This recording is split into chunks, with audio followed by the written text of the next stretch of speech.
لا لا يا لا لا لي يا لا لا يا لا لا لي يا لا لا يا لا لا لي يا لا لا يا لا لي يا لا لا يا لا لا لي يا لا لا يا. بسم اللہ الرحمن الرحیم. ناظرین السلام علیکم ورحمۃ اللہ وبرکاتہ. آپ کو اپنے پروگرام بات چیت میں خوش آمدید کہتا ہوں.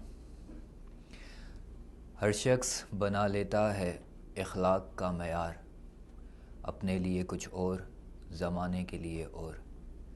ناظرین، اگر ہم اپنی ذات کے اندر جھانکیں اور اپنے ارد گرد کے لوگوں کی زندگی کے اوپر نظر ڈالیں تو ہمیں ہر شخص بے سکون سا نظر آتا ہے. ایک اضطراب کی سی کیفیت اس کے اوپر طاری رہتی ہے. ان ساری چیزوں کی، اس بے سکونی کی وجوہات کیا ہیں؟ آج اپنے اس پروگرام میں ہم یہی جاننے کی کوشش کریں گے. آج کے ہمارے پروگرام کا عنوان ہے معاشرے کی اخلاقی حالت اور اس کی اصلاح.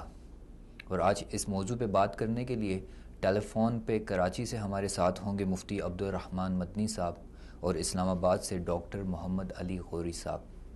اور اس کے ساتھ آج ہمارے ساتھ اسٹوڈیو میں جو ہمارے ساتھ مہمان موجود ہیں وہ حافظ جنید اقبال صاحب ہیں. حافظ صاحب، آپ کو اپنے پروگرام میں خوش آمدید کہتا ہوں. بہت شکریہ. اور پروگرام باقاعدہ طور پہ شروع کرتے ہوئے آپ سے میں پوچھنا یہ چاہوں گا کہ جیسا ہمارا پروگرام کا ٹاپک ہے کہ معاشرے کی اخلاقی حالت، تو آپ ہمیں اور ہمارے ناظرین کو پہلے یہ بتا دیجئے کہ اسلام میں اخلاقیات کا تصور کیا ہے. بسم اللہ الرحمن الرحیم. الحمد للہ رب العالمین والصلاة والسلام علی اشرف الانبیاء والمرسلین وعلی آلہ وصحبہ اجمعین. اشہد ان لا الہ الا اللہ وحدہ لا شریک لہ واشہد ان محمد عبدہ ورسولہ صلی اللہ علیہ وسلم. پہلے تو میں آپ کا تہہ دل سے شکریہ ادا کرتا ہوں کہ آپ نے ایز اے مہمان مجھے اپنے اسٹوڈیو میں بلایا. اللہ رب العالمین آپ کی اس جو کوشش آپ کر رہے ہیں معاشرے کو سدھارنے کی، اس میں آپ کو کامیاب کرے، اور جو کوششوں کا نتیجہ ہے اس کو جلد از جلد آپ کے سامنے دکھائے. معاشرے کی اخلاقی حالت پہ آپ کا یہ جو پروگرام ہے، اس میں سب سے پہلا آپ کا سوال ہے کہ اخلاقی تصور اسلام کا کیا ہے. دیکھیں، اسلام سارا کا سارا، اگر اس جملے میں کہا جائے کہ سارا کا سارا اسلام ہی اخلاق ہے تو یہ بعید نہیں ہوگا. آپ نے وہ روایت سنی ہے جس میں امی جان سیدہ عائشہ صدیقہ رضی اللہ تعالیٰ عنہا سے کسی نے سوال کیا کہ آپ صلی اللہ علیہ وسلم کا اخلاق کیسا تھا؟ تو آپ صلی اللہ علیہ وسلم کے اخلاق کے بارے میں امی جان کہتی ہیں کہ آپ صلی اللہ علیہ وسلم کا اخلاق پورا کا پورا قرآن تھا. یعنی آپ صلی اللہ علیہ وسلم قرآن میں جو پڑھتے، جو بھی اللہ رب العالمین کی طرف سے آپ کو ملتا، وہ آپ صلی اللہ علیہ وسلم اپنی زندگی پر لاگو کرتے، اور اسی کو اخلاق کا نام دیا گیا. اخلاق کوئی ایک ایسا چھوٹا سا کوئی مسئلہ نہیں ہے کہ جس کو ہم سمجھتے ہیں کہ بھئی بس کسی سے ہنس کر بات کر لینا اس کو اخلاق کہہ دیا جاتا ہے، یا کوئی ہم سے خوش ہے اس کو اخلاق کہہ دیا جاتا ہے، یہ اچھے اخلاق کا مالک ہے. اگر کوئی ہم سے ناراض ہو جاتا ہے اس کو ہم کہتے ہیں یہ برے اخلاق کا مالک ہے. ٹھیک ہے، یہ چیزیں اخلاق، یہ بھی چیزیں اخلاق ہیں، لیکن صرف ان چیزوں پر انحصار کر کے ہم کہیں کہ یہی اخلاق ہے تو پورے کا پورا باقی اسلام چھوڑ دیں، یہ بالکل غلط بات ہے. اخلاق کو اگر ہم تقسیم کریں، سب سے پہلے اس کی تعریف اسی چیز سے ہم کر لیتے ہیں کہ پورا کا پورا اسلام وہ اخلاق ہے، پورا کا پورا دین اخلاق ہے. اگر اس کو ہم لفظی طور پر بیان کرنا چاہیں تو اس میں یہ ہو سکتا ہے کہ ہماری اچھی عادات، لوگوں کے ساتھ ہمارا اچھا تعلق، اللہ کے ساتھ ہمارا اچھا تعلق، نبی کریم صلی اللہ علیہ وسلم کے ساتھ ڈیوائیڈ کر کے اس کو اس طریقے سے سمجھا جا سکتا ہے. ساری چیزیں جو ہیں وہ اخلاق میں آتی ہیں. ساری چیزیں اخلاق میں عمومی طور پہ معاشرے میں یہی سمجھا جاتا ہے کہ جو شخص میٹھا بولتا ہے جی، یا ہنس کے بات کر لیتا ہے اس کا وہ خوش اخلاق ہے. نہیں، انشاءاللہ ہم بات کرتے ہیں کہ یہ چیزیں بھی اخلاق ہیں، لیکن ان چیزوں پر انحصار کر لینا کہ یہی اخلاق ہے، یہ بہت بڑی غلط فہمی ہے. اب دیکھیں، اللہ رب العالمین کے ساتھ ہمارا اخلاق کیسا ہونا چاہیے. اللہ رب العالمین کے ساتھ ہمارا اخلاق یہ ہے کہ ہم، مسئلہ یہی ہے نا، اخلاق کی اگر بیس بنیاد پر جائیں کہ اگلا بندہ ہم سے خوش ہو، اچھے طریقے سے ہم سے بات کرے، اچھے طریقے سے ہم سے راضی ہو، اس کو ہم کہیں گے کہ بھئی یہ بہت اچھے اخلاق کا مالک ہے. اگر وہ بندہ ہم سے ناراض ہے تو کہیں گے برے اخلاق کا مالک ہے. اگر ہمارا رب، ہمارا خدا، وہ ہم سے ناراض ہے تو کیا ہم کہیں گے کہ ہم اچھے اخلاق کے مالک ہیں. ہمارے اپنے رب کے ساتھ ہمارا تعلق کیا ہونا چاہیے؟ اللہ نے ہمیں جو نعمتیں دی ہیں اس نعمتوں کا صحیح استعمال کر کے اللہ رب العالمین کو راضی کریں. سب سے بڑی چیز جس سے اللہ رب العالمین ناراض ہوتے ہیں وہ ہے شرک، اور جس میں ہمارا یہ سب سے بڑی اخلاق کی جو بیماری ہمارے معاشرے کے اندر آج ہے کہ اللہ رب العالمین کو بھول چکے ہیں اور شرک میں مبتلا ہو چکے ہیں. ٹھیک ہے, اب کیا کہیں گے یہاں پر کہ ہمارا اخلاق اللہ رب العالمین کے ساتھ درست ہے؟ نبی کریم صلی اللہ علیہ وسلم کی طرف اگر ہم آئیں تو آپ صلی اللہ علیہ وسلم کے ساتھ ہمارا جو اخلاق ہے, اخلاقی رویہ ہے, وہ کیسا ہے کہ بھئی آپ صلی اللہ علیہ وسلم نے ہمیں ایک ہدایت والی کتاب دی, اللہ رب العالمین کی طرف سے ہمیں ایک روشنی دی کہ ہم اس روشنی کو جلا کر یا اس روشنی کو اپنے ہاتھ میں لے کر سیدھے راستے پر چلیں. لیکن ہم نے اس روشنی کو لے لیا اور اپنے گھروں میں سجا کر رکھ دیا ایک طرف. دوسری طرف ہم نعرہ لگاتے ہیں کہ نبی کریم صلی اللہ علیہ وسلم سے بڑی محبت ہے, لیکن کون سی ایسی محبت ہے کہ جس میں ہم محبوب جس سے ہم محبت کرتے ہیں اس کی کسی بات پر عمل ہی نہیں کرتے؟ ٹھیک ہے, تو یہ ہمارا نبی کریم صلی اللہ علیہ وسلم کے ساتھ اخلاق تھا. تفصیلی انشاءاللہ اس کو آگے ہم بیان کریں گے. لوگوں کے ساتھ پھر ہمارا اخلاق آتا ہے. لوگوں کے ساتھ ہمارا اخلاق لین دین میں, ان کے جو ہے مال و متاع میں, ان کے ساتھ ہمارا بولنا بیٹھنا اٹھنا جاگنا, ہر چیز ہماری اخلاق گھر والوں کے ساتھ الگ ہوتا ہے, باہر لوگوں کے ساتھ الگ ہوتا ہے, بچوں کے ساتھ الگ ہوتا ہے. تو معاشرے میں اگر ہم ایک اس کا نقشہ بنائیں تو پورا اسلام اس کے اندر آتا ہے. مثال کے طور پر ہم اللہ رب العالمین فرماتے ہیں سورہ آل عمران میں کہ وَسَارِعُوا إِلَىٰ مَغْفِرَةٍ مِّن رَبِّكُمْ وَجَنَّةٍ عَرْضُهَا السَّمَاوَاتُ وَالْأَرْضُ, اللہ کی مغفرت کی طرف اور جنت کی طرف جس کی چوڑائی آسمان و زمین کے برابر ہے, اس کی طرف بھاگو دوڑ لگاؤ. یہ متقین کے لیے تیار کی گئی ہے. آگے اللہ رب العالمین نے کچھ صفات بیان کی ہیں. ٹھیک ہے, وہ غصے کو پی جانے والے ہیں, وہ لوگوں کے ساتھ اچھی بات کرنے والے, مختلف قسم کی. اور ایمان کا اخلاق کے ساتھ بہت بڑا اور گہرا تعلق ہے. آپ صلی اللہ علیہ وسلم نے فرمایا کہ وہ شخص مومن نہیں ہو سکتا, یا آپ صلی اللہ علیہ وسلم نے ایسے فرمایا کہ مومن کبھی نہ لان و تان کرتا ہے یا تان و لان کرتا ہے, نہ مومن کبھی فحاشی والی بات کرتا ہے, نہ وہ بد اخلاق یعنی بد اخلاق میں لوگوں سے لین دین میں بھی بد اخلاقی نہیں کرتا. پھر اس کے علاوہ لوگوں کے درمیان صلح کروانا, اس کو بھی اسلام نے اخلاق کہا ہے. اس کے علاوہ اگر آپ دیکھیں کہ اللہ کے ساتھ ہمارا حسن ظن ہے, نبی کریم صلی اللہ علیہ وسلم کے ساتھ ہمارا حسن ظن ہے, یہ بھی اخلاق ہے. صبر اخلاق ہے, لوگوں کے ساتھ احسان کرنا اخلاق ہے. ہم غیبت کو چھوڑیں, چگلی کو چھوڑیں, لوگوں کو گالیاں نہیں دیں گے, اس کا نام اخلاق ہے. ہم لوگوں پر جو ہے وہ سخاوت کریں گے, لوگوں کے ساتھ عزت سے پیش آئیں گے, سچ بولیں گے, لوگوں کے ساتھ نرمی کے ساتھ پیش آئیں گے, تکبر نہیں کریں گے, اس کا سارے کا نام اخلاق ہے. پھر گناہوں میں مختلف قسم کے گناہ ہوتے ہیں. ٹھیک ہے, مختلف قسم کے گناہوں کا مطلب یہ ہے کہ کئی دفعہ گناہ ایک ایسا ہوتا ہے جو صرف ہماری ذات کے ساتھ تعلق رکھتا ہے. مثال کے طور پر میں نے رات کو شراب پی لی اور رات کو پی کے میں سو گیا, کسی کو کوئی پتہ نہیں. ایک گناہ ایسا ہوتا ہے جو معاشرے کے سامنے میں کرتا ہوں. مثال کے طور پر یہی شراب میں اگر معاشرے کے سامنے آ کر پی رہا ہوں تو یہ ایک اخلاقی پستی کا ایک بہت بڑا جو ہے اس کو ہم کہہ سکتے ہیں کہ معیار ہے کہ اخلاقی پستی ہمارے اندر اتنی آ چکی ہے کہ اب گناہ ہم لوگوں کے سامنے کرنا شروع کر دیں. تو ایک پورے اسلام کو ہم دیکھیں ہر لحاظ سے اس کو اخلاق کہا جائے گا. صحیح, یعنی ابھی آپ نے شراب والی بات کی کہ اکیلے میں پینا یا سب کے سامنے پینا ہے تو گناہ ہو, لیکن گناہ کو گناہ نہ سمجھنا اور کھلے عام اس چیز کو کرنا, یہ سب سے بڑی بد اخلاقی ہے. جی صحیح. تو اسی کو چیز آگے بڑھاتے ہوئے میں آپ سے پوچھوں گا کہ انسانی زندگی میں بگاڑ جو ہے وہ پیدا کرنے کی کون کون سی چیزیں ہیں, کون کون سی چیزوں سے انسان کی زندگی میں بگاڑ جو ہے وہ پیدا ہوتا ہے؟ انسانی زندگی میں بگاڑ سے پہلے میں آپ کو یعنی اس سے پہلے ایک چھوٹی سی تمہید باندھ لیتے ہیں. ایک آدمی ہے, اس نے آپ کو اپنا ایک باغ دیا کہ بھائی آپ اس میں کام کریں اور آپ اس کی جو ہے دیکھ بھال کریں گے, اس میں جو پھل ہیں لگے ہوئے یا کچھ بھی اس میں لگا ہوا ہے وہ اس کی دیکھ بھال کریں گے, کوئی اور دوسرا نہ توڑے, اور اس کو صحیح طریقے سے آپ نے صحیح چلانا ہے. اب یہ آدمی محنت کرتا ہے, اس کا مالک اس سے خوش ہے, اس کا مالک اس سے خوش ہو کر اس کو انعام بھی دیتا ہے اور اس کا خیال بھی رکھتا ہے کہ بھئی میرا باغ پہلے سے بہتر ہوتا جا رہا ہے. اور وہ واقعی محنت کرتا ہے. وہ اس قدر محنت کرتا ہے کہ محنت کرتے کرتے ایک دن وہ دنیا سے چلا جاتا ہے. اب اس کی اولاد آگے موجود ہے, اس کا بیٹا آیا, اس نے بھی محنت کی, اس نے اس باغ کو اچھا رکھا. پھر اس کا پوتا آیا, اس نے بھی اس باغ کو اچھا رکھا. اب ایک نئی نسل آتی ہے. وہ نئی نسل جب آتی ہے وہ اس باغ کو یہ سمجھ بیٹھتی ہے کہ یہ ہماری جاگیر ہے. اس سے اوپر یعنی اس کے جو مالک ہے وہ ہمیں کیا کہتا ہے, اس کا مالک صرف ہمیں تنخواہ دینے کے لیے ہے, باقی اس نے کچھ پوچھنا نہیں ہے. یہ جو ہے ہماری نسل در نسل چلتا آ رہا ہے, تو اس وجہ سے یہ ہمارا ہے. اب یہ ایک تمہید ہے, یہ تمہید میں انشاءاللہ آپ کو آگے جا کر یاد کرواؤں گا. اب یہاں پر ہمارے معاشرے میں جو لوگ ہیں ان کی مختلف حالات ہوتے ہیں. ہمارے معاشرے میں جو لوگ ہیں جو علم حاصل کرتے ہیں وہ الگ ہیں، جو کسی تمہید کی بنا پر یا قیاس کی بنیاد پر وہ کوئی کام کرتے ہیں وہ الگ ہیں۔ مثال کے طور پر ایک آگ ہے، اب اس کے بارے میں مختلف لوگوں کے مختلف تصورات ہیں۔ ایک بچہ جب آگ کو دیکھتا ہے وہ سمجھتا ہے یہ کھلونا ہے، وہ اس کے قریب جانے کی کوشش کرتا ہے، جب قریب جاتا ہے اس کو دیکھتا ہے تو اس کو ایک عجیب و غریب سی ایک چیز نظر آتی ہے، وہ اس سے کھیلنے کی کوشش کرتا ہے۔ اسی آگ کو جب ایک ایسا شخص دیکھتا ہے جس نے اس کو پہلی بار دیکھا ہے تو وہ دیکھتا ہے کہ یار یہ کیسی مخلوق ہے جو اتنا اونچا جو ہے وہ جل رہی ہے اور روشنی پیدا کر رہی ہے، آس پاس کی جگہ جو ہے وہ روشن ہو چکی ہے۔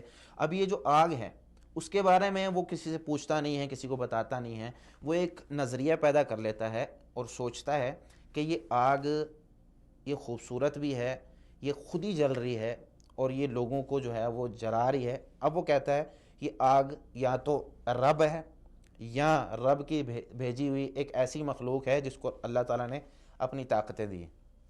ایک تیسرا شخص ہے جو تحقیق کرتا ہے، تجربے سے اس نتیجے پر پہنچتا ہے کہ یہ محض صرف ایک آگ ہے جو پکاتی ہے، جلاتی ہے اور اس سے دور رہنے میں بھلائی ہے، ٹھیک ہے۔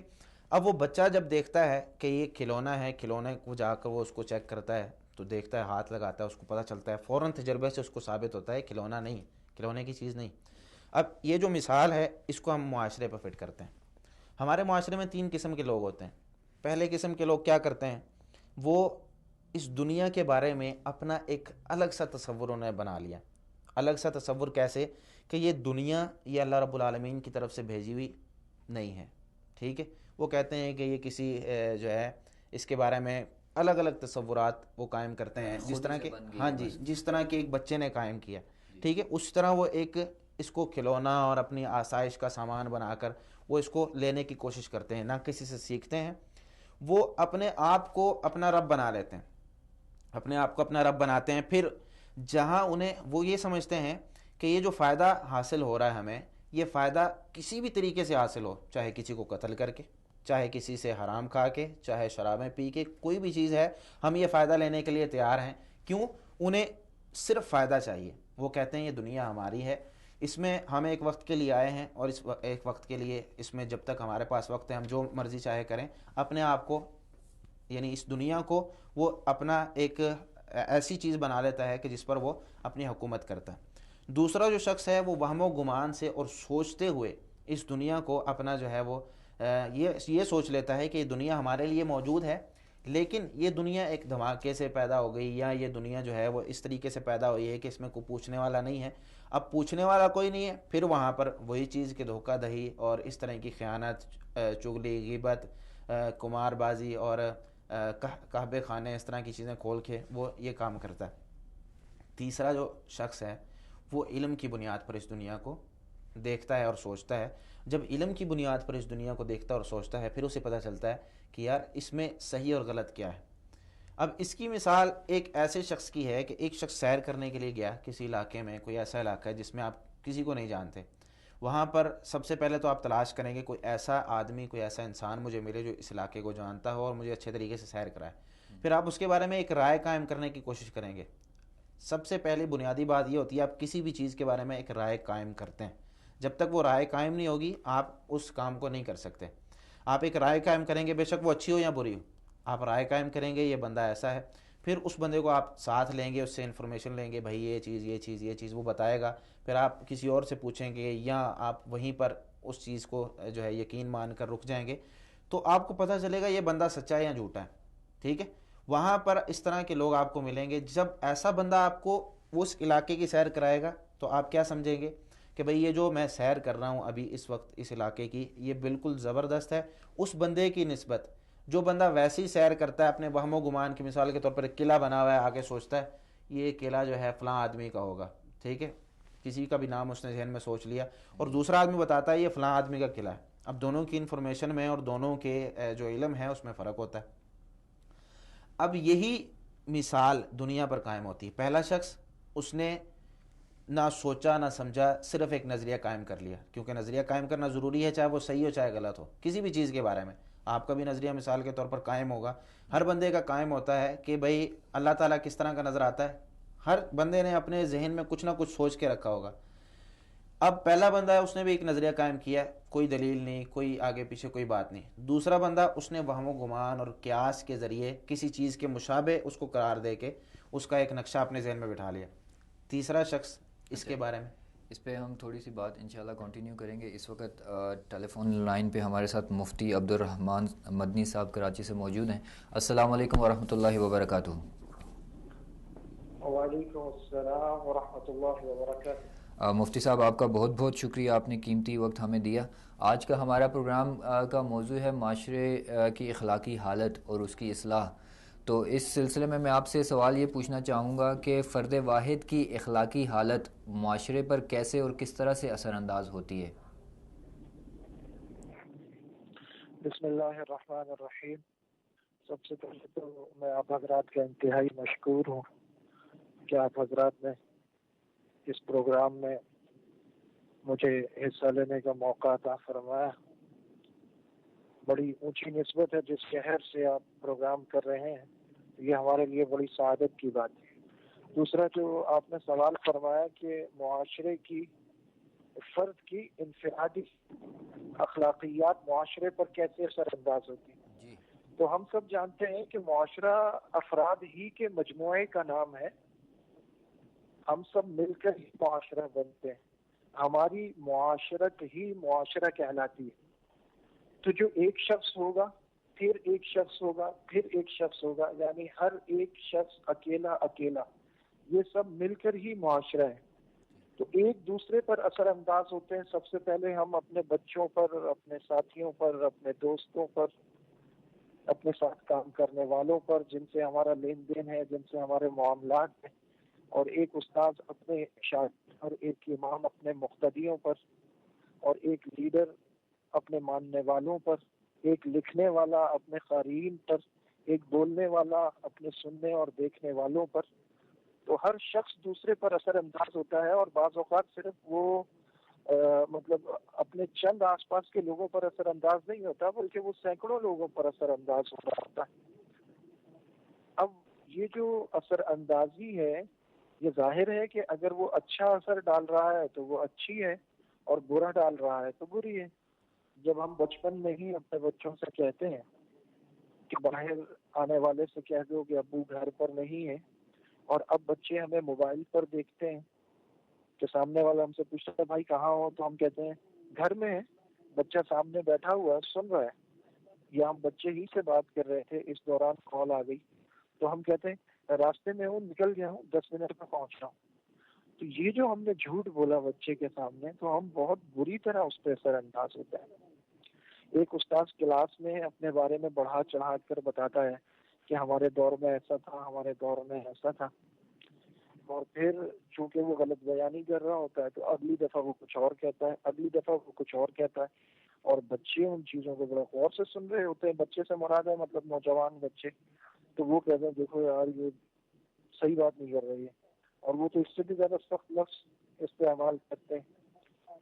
اور اسی طرح سختی, بیجا سختی یا غصے میں سخت الفاظ کا استعمال وہ گھر والی کے سامنے اور بیٹیوں کے سامنے, تو یہ سب کچھ بہت زیادہ اثر انداز ہوتا ہے. کیونکہ ایک والد, ایک استاذ, ایک بڑا بھائی, ایک پڑھا لکھا شخص, ہر آدمی کسی نہ کسی کا کہیں نہ کہیں ایک آئیڈیل ہوتا ہے کسی رشتے, کسی تعلق سے. تو جب وہ دیکھتے ہیں کہ ساتھ والا یہ کر رہا ہے, اور تو وہ اسے ہلکا لینے لگتے ہیں, اور جو ہم اثر ہوتے ہیں وہ کہتے ہیں یار جب اس کا کچھ نہیں بگڑ رہا تو ہمارا کیا جائے گا. انہیں لگتا ہے کہ جھوٹ بولنا یہ کوئی تیزی, ہوشیاری, چالاکی, تکنیک, صلاحیت اور بات ہے, تو وہ بھی اس کا استعمال کرنے لگتے ہیں. تو ایک آدمی کی اچھائیاں بھی اثر انداز ہوتی ہیں اور برائیاں بھی. آپ صلی اللہ علیہ وسلم نے جو معاشرہ تشکیل دیا, وہ جماعت کی دنیا کی سب سے بہترین جماعت ہے انسانوں میں, جس کی قرآن میں من حیث الجماعت تعریف کی ہے.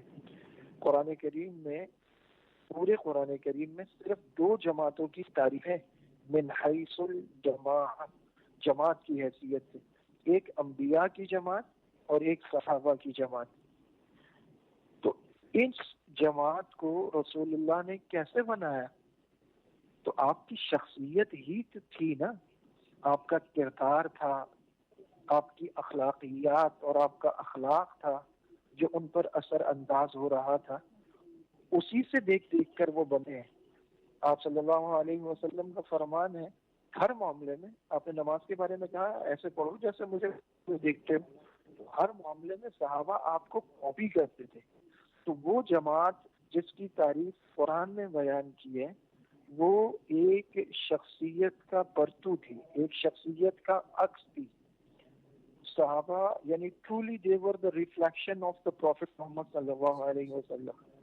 تو اس سے معلوم ہوتا ہے کہ ایک آدمی کی اثر اندازی وہ کائنات کی خوبصورت جماعت بنا سکتی ہے، اور دوسری طرف ایک جماعت لے کر ابو جہل بیٹھا ہوا تھا، تو اس کی شخصیت نے ان پر ایسا اثر ڈالا کہ سارے سمجھدار بدر سے واپس جانا چاہتے تھے، وہ دیکھ کہ یہاں موت ناچ رہی ہے، لیکن ابو جہل کی ہٹ دھرمی انہیں رکنا پڑا قبائلی عصبیت اور جھوٹے تفاخر میں، اور وہ 70 وہاں مارے گئے، 70 قید ہو گئے۔ تو میری بات لمبی ہو گئی، معذرت چاہتا ہوں۔ تو میں یہ عرض کر رہا تھا کہ شخصیت کی اچھائیاں یا برائیاں بڑی شدت سے اثر انداز ہوتی ہیں، اور اس کردار، نظریات اور افکار تشکیل پاتے ہیں۔ مفتی صاحب آپ کا بہت بہت شکریہ، آپ سفر پہ بھی ہیں، اس کے باوجود آپ نے ہمارے پروگرام میں شرکت کی، جزاکم اللہ خیر۔ جی ابھی جیسے کہ مفتی صاحب نے تذکرہ کیا باتوں کا، تو ایک سوال ذہن میں آیا جو میں آپ سے پوچھنا یہ چاہوں گا کہ انسان کے اندر جو عادات ہوتی ہیں، اچھی یا بری عادتیں، وہ پیدائشی اس کے ساتھ ہوتی ہیں یا وقت کے ساتھ ساتھ اس کے اندر ڈیولپ ہوتی ہیں، بنتی رہتی ہیں، ختم ہوتی رہتی ہیں؟ انسان کی جو عادات ہوتی ہیں یہ اس کا معاشرہ اس کو دیتا ہے۔ کچھ چیزیں فطرتاً ہوتی ہیں، جیسے کہ ایک انسان کا بہت زیادہ بہادر ہونا، یا ایک انسان کا بہت زیادہ چالاک ہونا، دماغ تیز ہونا، کام کرنا، لیکن یہ چیزیں ہمارے معاشرے کے ساتھ بڑھتی اور کم ہوتی ہیں۔ اگر ہمارا معاشرہ ایسا ہے کہ جس میں یہ چیزیں اچھا کام کرتی ہیں تو یہ اچھا کام کریں گی، اگر ہمارا معاشرہ ایسا ہے کہ جس میں یہ برا کام کرتی ہیں تو یہ برا کام کریں گی۔ لیکن انسانی فطرت جو ہے اس کو اللہ رب العالمین نے اچھائی کی طرف زیادہ راغب کیا ہے۔ اگر اچھا کام کرنے والے لوگ مل کر اس معاشرے کو بنانے کی کوشش کریں تو ہمارے یہ جو لوگ ہیں، جو کہ بچے پیدا ہوتے ہیں، تو وہ اچھائی کی طرف راغب ہوں گے۔ میں نے ایک جگہ پڑھا ہے کہ بچہ 5 سال تک ٹیپ ریکارڈر کا کام کرتا ہے۔ کیا مطلب؟ کہ اس کے سامنے جیسا بھی کام آپ کریں گے نا، وہ کاپی کرے گا اور اس کو کرنے کی کوشش کرے گا۔ آپ بات کریں گے، اس کو کاپی کرے گا۔ اب دیکھیں بچہ 5 سال کی عمر تک دنیا کی مشکل سے مشکل ترین زبان آپ بولتے ہیں، ٹھیک ہے، پوری دنیا نہیں بول سکتی، لیکن آپ کا وہ بچہ آپ کے گھر میں رہتا ہے اور وہ سیکھ جاتا ہے، اور بالکل اسی طریقے سے بولتا ہے جس طریقے سے آپ بول رہے ہیں، آپ کو سکھانے کی ضرورت نہیں پڑتی۔ لیکن یہی بچہ جب بعد میں کسی زبان کو سیکھے گا تو اس کے لیے مشکل ہوتی۔ تو بچہ جب پیدا ہوتا ہے تو اس کے اندر اس طرح کی کوئی چیز نہیں ہوتی کہ جس کو ہم کہہ سکیں کہ اسے یہ معاشرہ بنائے گا، یہ بڑا ہو کر یہ کرے گا۔ اس کو ایک سوچ معاشرہ دیتا ہے، اس کے والدین سے لے کر اس کے عزیز و اقارب تک، اس کے اساتذہ، اس کا جو آس پاس کے لوگ ہیں، پھر جو چیزیں وہ دیکھتا ہے بچپن سے اسی کو وہ کاپی کرنے کی کوشش کرتا ہے۔ اب ایک بچہ ہے، اس کو آپ بچپن سے ذہن دیں گے کہ آپ نے جو ہے وہ عمر رضی اللہ تعالیٰ عنہ کی طرح بننا ہے، ٹھیک ہے، اس کو آپ قصے سناتے ہیں عمر رضی اللہ تعالیٰ عنہ کے، آپ اس کو ساری جو ہے ان کی بہادری کے قصے، ان کے جو اسلام لانے کے قصے ہیں سارے آپ ان کو سناتے ہیں، تو وہ یہی سوچتے ہیں کہ میں نے عمر رضی اللہ تعالیٰ عنہ کی طرح بننا ہے۔ آپ ایک بچے کو سوچ دیتے ہیں کہ آپ نے فلاں ایکٹر کی طرح بننا ہے، ٹھیک ہے، وہ بنتا ہے اس ایکٹر کی طرح، ہر چیز اس کی کاپی کرتا ہے، ہر چیز دیکھتا ہے۔ تو اخلاقیات میں اگر ہم اپنے والدین کو دیکھیں، والدین جھوٹ بول رہے ہیں، بچہ جھوٹ بولے گا، والد صاحب سود کھاتے ہیں، بچہ سود کھائے گا، اللہ ماشاء اللہ کچھ لوگوں کو اللہ رب العالمین سمجھ دیتے ہیں کہ وہ پھر اس چیز سے نکلتے ہیں۔ اور کئی سوالات ہمارے پاس اس طرح کے آتے ہیں کہ لوگ سوال کرتے ہیں کہ میرے ابو سود کھاتے ہیں، اب میری مجبوری ہے کہ میں کالج یا یونیورسٹی میں پڑھتا ہوں، میں اپنے اخراجات نہیں اٹھا سکتا، تو میں کیا کروں؟ اب میری مجبوری ہے، تو میں اپنے والد صاحب کے ساتھ گھر میں رہ سکتا ہوں کہ نہیں رہ سکتا؟ وہ میری بات نہیں مانتے، وہ سود کھاتے ہیں، لیکن میری اب مجبوری ہے کہ میں اور کہیں نہیں جا سکتا، ٹھیک ہے، تو اس صورت میں مجھے کیا کرنا چاہیے؟ یعنی کچھ لوگوں کو اللہ رب العالمین ان کے دل میں ڈال دیتا ہے یہ ساری چیزیں، تو وہ اس چیز کو کور کرنے کی کوشش کرتا ہے. پھر آگے نکل کر یہی بچہ جب ہمارے معاشرے میں نکلتا ہے اس کو پتہ چلتا ہے جی ہمارے معاشرے میں یہ ہمارے لیڈر ہیں. لیڈر کیا کرتے ہیں؟ تقریریں کر رہے ہیں، جھوٹ بول رہے ہیں. استاد جو کلاس میں مل رہے ہیں وہ ان کو ایک ایسی انفارمیشن دے رہے ہیں جو کہ موجود ہی نہیں، جس کا کوئی تصور ہی نہیں. اگر وہ ہمارے ایوانوں تک پہنچتا ہے، اوپر تک جاتا ہے، تو دیکھتا ہے کہ بھائی ہمارا مذہب، میں نے سنا ہے کہ شراب حرام ہے اور یہ پاکستان جو ملک ہے یہ اسلامی نظریے پر قائم ہوا ہے، لیکن ہمارے ایوانوں میں یا ہمارے جو اس طرح کے سارے بڑے بڑے فنکشن ہوتے ہیں یونیورسٹیز میں، کالجز میں، تو اس میں تو یہ شراب عام چل رہی ہے. تو کیا چکر ہے؟ یہ درست ہے کہ وہ درست ہے؟ پھر اس کو ہمارا جو معاشرہ ہے، معاشرے میں 95% لوگ وہ اخلاقی سلبی یعنی نیگیٹو جو ہماری اخلاقیات ہیں ان کی طرف مائل ہیں. 5% لوگ ان کے اندر یہ احساس موجود ہے اور بالکل پکا ہے کہ یہ چیزیں غلط ہیں. 5% صرف لوگ ہیں. لیکن یہ 5% لوگ اور وہ 95% لوگ یہ مقابلتاً کبھی نہیں آ سکتے، کیونکہ 5% انسانی جو فطرت ہوتی ہے یہ ہمیشہ اچھائی کی طرف زیادہ راغب ہوتی ہے اگر اس کو اچھائی کی طرف بلایا جائے. اگر آپ بلائیں گے نہیں تو یہ برائی کی طرف جائے گی، کیونکہ برائی کی طرف بلانے والے 24 گھنٹے اپنا کام کر رہے ہیں. 24 گھنٹے ان کی جو ہے سروس چل رہی ہے. شیطان سب سے بڑا، پھر اس کے چیلے جنوں میں، اس کے چیلے انسانوں میں، وہ 24 گھنٹے اپنا کام کر رہے ہیں. آج آپ دیکھیں، آپ بس میں بیٹھیں، سفر کر رہے ہیں، آپ گانا چلا لیں، سب ٹھیک ہے، سب جائز ہے. لیکن اگر آپ وہیں تلاوت چلا لیں، وہ سب گستاخی. کیا کر رہے ہو؟ ٹھیک ہے. اگر آپ نے داڑھی رکھی ہوئی ہے تو آپ کا معاشرہ آپ کو ایسی نظروں سے دیکھتا ہے کہ جیسے آپ پتہ نہیں کون سا کام کر رہے ہیں، کہ اسلام کے خلاف ایک کام کر رہے ہیں. اگر آپ داڑھی کٹواتے ہیں تو ٹھیک ہے، سب کے نزدیک آپ کی عزت ہے. اگر آپ کی شلوار ٹخنوں سے نیچے ہے، ٹھیک ہے، مول صاحب پانی لگانے جا رہے ہیں آپ، ٹھیک ہے، ایسے ایسے جملے لوگ کستے ہیں آپ پر، حالانکہ نہیں پتہ کہ نبی کریم صلی اللہ علیہ وسلم کی سنت ہے اور کبیرہ گناہ ہے شلوار ٹخنوں سے نیچے رکھنا، لیکن ہم اس کو جو ہے وہ بھول جاتے ہیں. اور پھر ہم کیا کرتے ہیں؟ ہمارا معاشرہ کیا کر رہا ہے؟ ہمارا معاشرہ کہتا ہے بھائی شلوار ہمیشہ ٹخنوں سے نیچے رکھو، مرد کی شلوار چوڑی ہونی چاہیے، ٹخنوں سے نیچے ہونی چاہیے. پتہ چلتا ہے یہ کیا بندہ اوپر کر کے رکھے جو ہے نا، جس طرح پانی لگانے جا رہا ہے. تو مختلف چیزیں ہمارا معاشرہ بناتا ہے، اچھائی کو بھی برائی کو بھی. جب ہمارے معاشرے کی ایک بنیاد، وہ اب مالی والا قصہ آپ لے لیں، بنیاد ملی تھی انبیاء علیہ السلام کو، انہوں نے اچھا کام کیا، اللہ نے عزتیں دی، اللہ نے دنیا دی، اللہ نے ہر چیز دی. ان کی اولادیں آئیں، انہوں نے بھی اچھا کام کیا، ان کی اولادیں آئیں، اچھا کام کیا. ایک دور ایسا آیا کہ اب اللہ رب العالمین خوش نہیں ہے. اللہ رب العالمین نے، یعنی ایک باغ ہے نا اللہ رب العالمین کا، دنیا یہ باغ ہے، اور یہ باغ اللہ رب العالمین نے دیا تھا کہ بھی جاؤ اس میں کام کرو، میری ساری نعمتیں ہیں، ان چیزوں کو تم نے بنانا ہے، سنوارنا ہے، یہ زندگی میری دی ہوئی ہے، اس کو بنانا ہے، سنوارنا ہے، اچھے طریقے سے رہنا ہے، جس چیز کی ضرورت پڑے اس کو استعمال کرو. جانوروں کو تم استعمال کر سکتے ہو، کھانے پینے کی جو چیزیں ہیں تم استعمال کر سکتے ہو. ہاں تمہارے لیے کچھ چیزیں نقصان دہ ہیں، وہ میں تمہیں بتا دیتا ہوں، ٹھیک ہے. تمہارے لیے نقصان دہ شراب پینا، تمہارے لیے گالی دینا نقصان دہ، اس سے آپس میں جھگڑے ہو جائیں گے. تمہارے لیے یہ سود کھانا جو ہے وہ نقصان دہ ہے، اس سے تم ایک دوسرے کا پیسہ کھاؤ گے، اس سے بھی جھگڑے ہوں گے، ٹھیک ہے. تمہارے لیے یہ چیزیں، یعنی پوری تفصیل سے ایک چیز بتا دی گئی.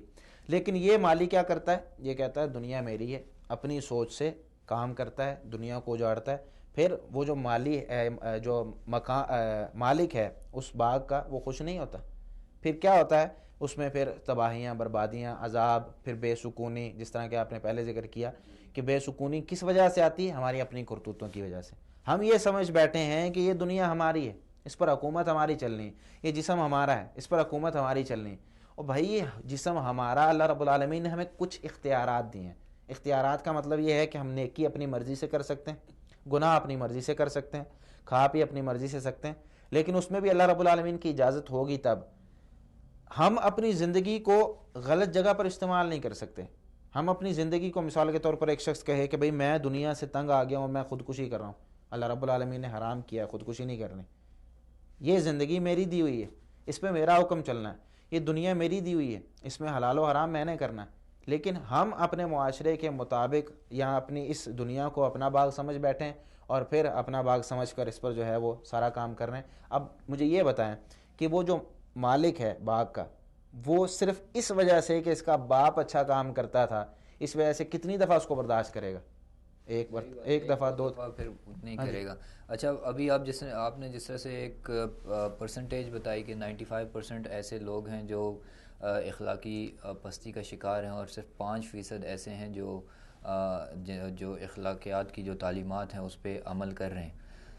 اور اس کے ساتھ ابھی آپ نے جس طرح سے معاشرے کی اسلام سے ریلیٹڈ جس طرح سے داڑھی کی آپ نے بات کی، شلوار ٹخنوں کی بات کی، اسی طرح سے خواتین میں بھی جس طرح سے پردے کا رجحان جو ہے وہ اتنا زیادہ نہیں ہوتا، ان شلوار ٹخنوں سے جن کی اوپر ہو تو وہ قابل احترام، اور جو پردے میں ہیں ان کی رسپیکٹ اس لحاظ سے نہیں ہوتی.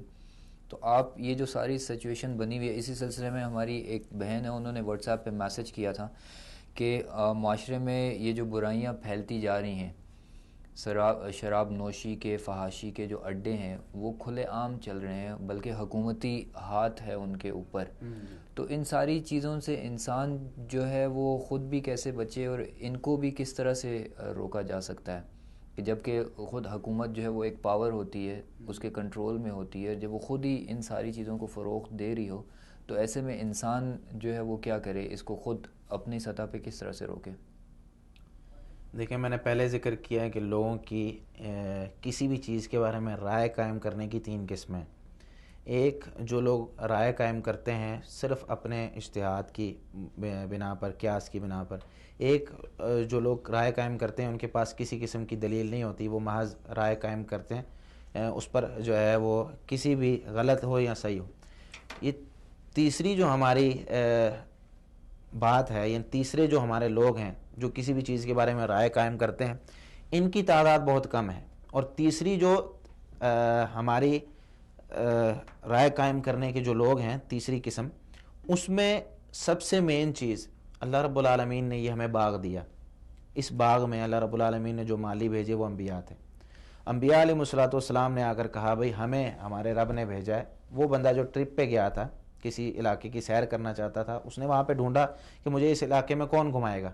انبیاء علیہ الصلوۃ والسلام کہتے ہیں دنیا کی حقیقت ہم بتائیں گے، ہمارے پاس آؤ، ہم تمہیں بالکل صحیح جو ہے وہ ایک لائن دیں گے، اس میں کبھی بھی تم گمراہ نہیں ہوگے، کبھی بھی تم ایک دوسرے کے خلاف نہیں ہوگے، تمہیں سکون بھی ملے گا، تمہیں ہر چیز ملے گی اس دنیا میں.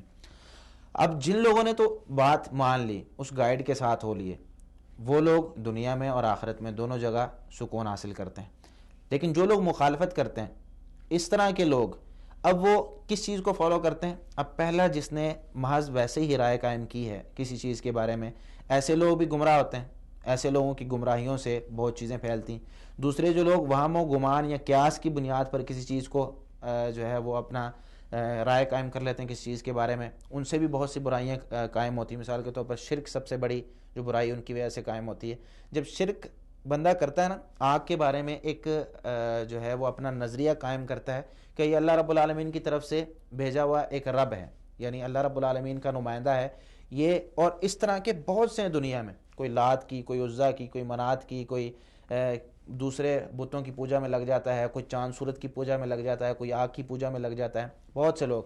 پھر ان کے اوپر ایک طبقہ ایسا ہوتا ہے جو ان بیچارے اس طرح کے لوگ جو کہ صرف وہم و قیاس کی بنیاد پر، کیونکہ ان کے آس پاس کا جو معاشرہ ہوتا ہے وہ ان کو یہ اخلاقیات نہیں سکھاتا. سب سے مین وجہ اس کی یہاں پر میں ذکر کروں کہ یہ جو 5% لوگ ہیں نا، یہ ان کا قصور ہے. یہ 5% لوگوں کا، اس کا میں آگے آپ کو جا کے بتاتا ہوں. 5% لوگوں کا قصور اچھا ہونے، یہ جو 5% اچھے لوگ ہیں، میں نے کہا نا 95% لوگ اخلاقی پستی میں مبتلا ہیں اور 5% لوگ درست ہیں. یہ جو 5% لوگ درست ہیں نا، قصور ان کا، یہ میں آگے انشاءاللہ آپ کو بتاتا ہوں. یہ جو لوگ ہیں جو کہ ابھی کام کر رہے ہیں، یعنی شرک میں مبتلا ہیں، اب ان کے اوپر کچھ لوگ ہوتے ہیں، وہ کیا کرتے ہیں، دیکھتے ہیں بھائی ان کے پاس کوئی علم نہیں ہے، ان کے پاس کوئی راہ نہیں ہے. وہ جو چالاک اور تیز دماغ والے لوگ ہوتے ہیں وہ ان کے لیڈر بنتے ہیں. کوئی بادشاہ بنتا ہے، کوئی کہتا ہے جی میں رب کا بھیجا ہوا نمائندہ ہوں، کوئی کہتا ہے کہ میرا تعلق اس رب کے ساتھ ہے یا اس کے ساتھ ہے، مجھ سے مانگو گے، میرے وسیلے سے تم مانگ سکتے ہو، اگر نہیں تو تم ڈائریکٹ رب سے نہیں مانگ سکتے. اب وہ بیچارے بھی کوشش کرتے ہیں، کوئی پیر بن بیٹھتا ہے، ٹھیک ہے، کوئی تعویذ گنڈے کرنے لگ جاتا ہے، کوئی ان میں سے جو ہے وہ لوگوں کو اس طرف لگا دیتا ہے کہ بھئی جب تک تم اس طرح کے کام ہم پر جو ہے وہ دودھ کے نذرانے، کھیروں کے نذرانے اور اس طرح کے نذرانے پیش نہیں کرو گے، تمہارا کام آگے نہیں ہونا. اب یہ بیچارے لوگ اس طرح کے رسم و رواج میں، جس کو نظر و نیاز، آج کوئی غریب کے گھر کوئی مر جائے تو کیا کہتے ہیں بھئی تیجا 40واں اور یہ وہ سارا کرو، حالانکہ اس کا اسلام سے کیا تصور ہے. یہ ساری چیزیں وہ لوگ کرواتے ہیں ان سے. اور یہ لوگ اس طرح کے اس کی ایک بہت لمبی لسٹ ہے، اس طرح کے رسم و رواج کی ایک بہت لمبی لسٹ ہے کہ جس میں یہ لوگ مبتلا ہیں، صرف اس وجہ سے کہ سیکھتے نہیں ہیں. اور وہ 5% غیر ضروری رسم و رواج ہیں یہ بھی بد اخلاقی میں آتے ہیں. بد اخلاقی میں آتے ہیں. بد اخلاقی میں کیسے آتے ہیں؟ مثال کے طور پر آپ اچھا اخلاق اللہ رب العالمین کے ساتھ کیا ہے کہ اللہ رب العالمین کی صرف ایک اللہ کی عبادت کرنی، ایک اللہ کی عبادت. اور نبی کریم صلی اللہ علیہ وسلم کے ساتھ اچھا اخلاق کیا ہے کہ نبی کریم صلی اللہ علیہ وسلم کی بات ماننی. اللہ رب العالمین قرآن کریم میں فرماتے ہیں اللہ رب العالمین فرماتے ہیں اگر تم مجھ سے محبت کرتے ہو، اللہ رب العالمین سے محبت کرتے ہو، فاتبعونی، یعنی نبی کریم صلی اللہ علیہ وسلم فرماتے ہیں کہ پھر میری پیروی کرو، میری اتباع کرو. اگر ہم اللہ رب العالمین سے محبت کرتے ہوتے، آپ صلی اللہ علیہ وسلم کی پیروی کرتے ہوتے، یہ محبت کا جو ہم دعوے کرتے ہیں، تقاضے جو ہے ہم لوگوں کے سامنے کہتے ہیں بھائی سب سے زیادہ محبت اللہ سے ہے، سب سے زیادہ محبت نبی صلی اللہ علیہ وسلم سے ہے، لیکن کام تو ہم کوئی کرتے نہیں. جب کام نہیں کرتے تو بھائی ہمارا اخلاق نہ اللہ کے ساتھ اچھا ہے، نہ ہمارا اخلاق نبی کریم صلی اللہ علیہ وسلم کے ساتھ اچھا ہے. پھر ہمارا اخلاق معاشرے میں کس طرح بگاڑ پیدا ہوتا ہے؟ اب ایک غریب بندہ ہے، ٹھیک ہے، یہ جو ہم نے اس میں یہ رسم پیدا کی ہے یا اس میں یہ رسم پیدا ہو چکی کہیں سے بھی، اب اس کو ہم ختم کرنے کے لیے اگر اس سے بات کریں تو وہ ہم سے لڑائی نہیں کرے گا، وہ کہے گا بھائی یہ اسلامی ہے، سب لوگ کر رہے ہیں، ٹھیک ہے. حالانکہ اگر وہ اس چیز کی تحقیق کرے اور آخر تک نتیجے تک پہنچے، 4 دن لگیں 5 دن لگیں، تو وہ اس نتیجے تک پہنچے گا بھئی یہ محض خرافات ہیں، ان کا اسلام سے کوئی تعلق نہیں، چھوٹا سا اسلام ہے، 5 وقت کی نماز پڑھنی ہے، اس کے بعد رمضان کے سال بعد روزے رکھنے ہیں، ٹھیک ہے، حج کرنا ہے اگر زندگی میں استطاعت ہو، زکوٰۃ ادا کرنی ہے اگر 7.5 تولے سونا یا اس کی مالیت ہو، پھر جا کے زکوٰۃ ادا کرنی ہے. اس کے علاوہ چھوٹے چھوٹے معاملات ہیں، ہنس کر بات کرنا، نیکی کرنا، سود سے بچنا ہے، اس طرح غیبت چغلی سے بچنا ہے، یہ سارے چھوٹے چھوٹے معاملات جو کہ روزمرہ کی زندگی میں آتے ہیں. لیکن ہم اس کے علاوہ یہ ساری چیزیں ہم نے چھوڑ دیں، ان کو ہم بھلا بیٹھے ہیں. آج سود کھانے والا وہ یہ نہیں کہتا یہ سود گناہ ہے، وہ کہتا بھئی میری مجبوری. آج چوری کر کے چوری کا مال کھانے والا یہ نہیں کہتا کہ بھئی یہ حرام ہے، وہ کہتا بھئی میری مجبوری ہے، بچوں کا پیٹ پالنا ہے. یعنی گناہ کو گناہ سمجھتے نہیں ہیں. تو یہ سب سے بڑی اخلاق کی خرابی ہے اور اخلاق کی پستی ہے ہماری، کہ جس کو ہم اخلاق یعنی ایک گناہ کو گناہ سمجھتے نہیں ہیں، اور پھر اس کے بیک گراؤنڈ میں ہم جو کام کر رہے ہیں وہ بالکل اسلام کے خلاف، لیکن ہم اپنے آپ کو کیا کہتے ہیں کہ ہم مسلمان ہیں. تو دوسرے نمبر پر یہ لوگ. تیسرے نمبر پر جو لوگ نبی کریم صلی اللہ علیہ وسلم یعنی اسلام کی وہ جو اللہ کے بھیجے ہوئے نمائندے تھے، یہاں جب ہم ٹرپ پر جاتے ہیں تو اس کا ایک وہ ہمارا جو گائیڈ ہوتا ہے اس کو ساتھ لے کر، تو انبیاء ہمارے گائیڈ تھے. اب انبیاء علیہ الصلوۃ والسلام کو ہم بالکل چھوڑ چکے ہیں، نبی کریم صلی اللہ علیہ وسلم کو بالکل چھوڑ چکے ہیں. کیا سیکھا آپ صلی اللہ علیہ وسلم سے؟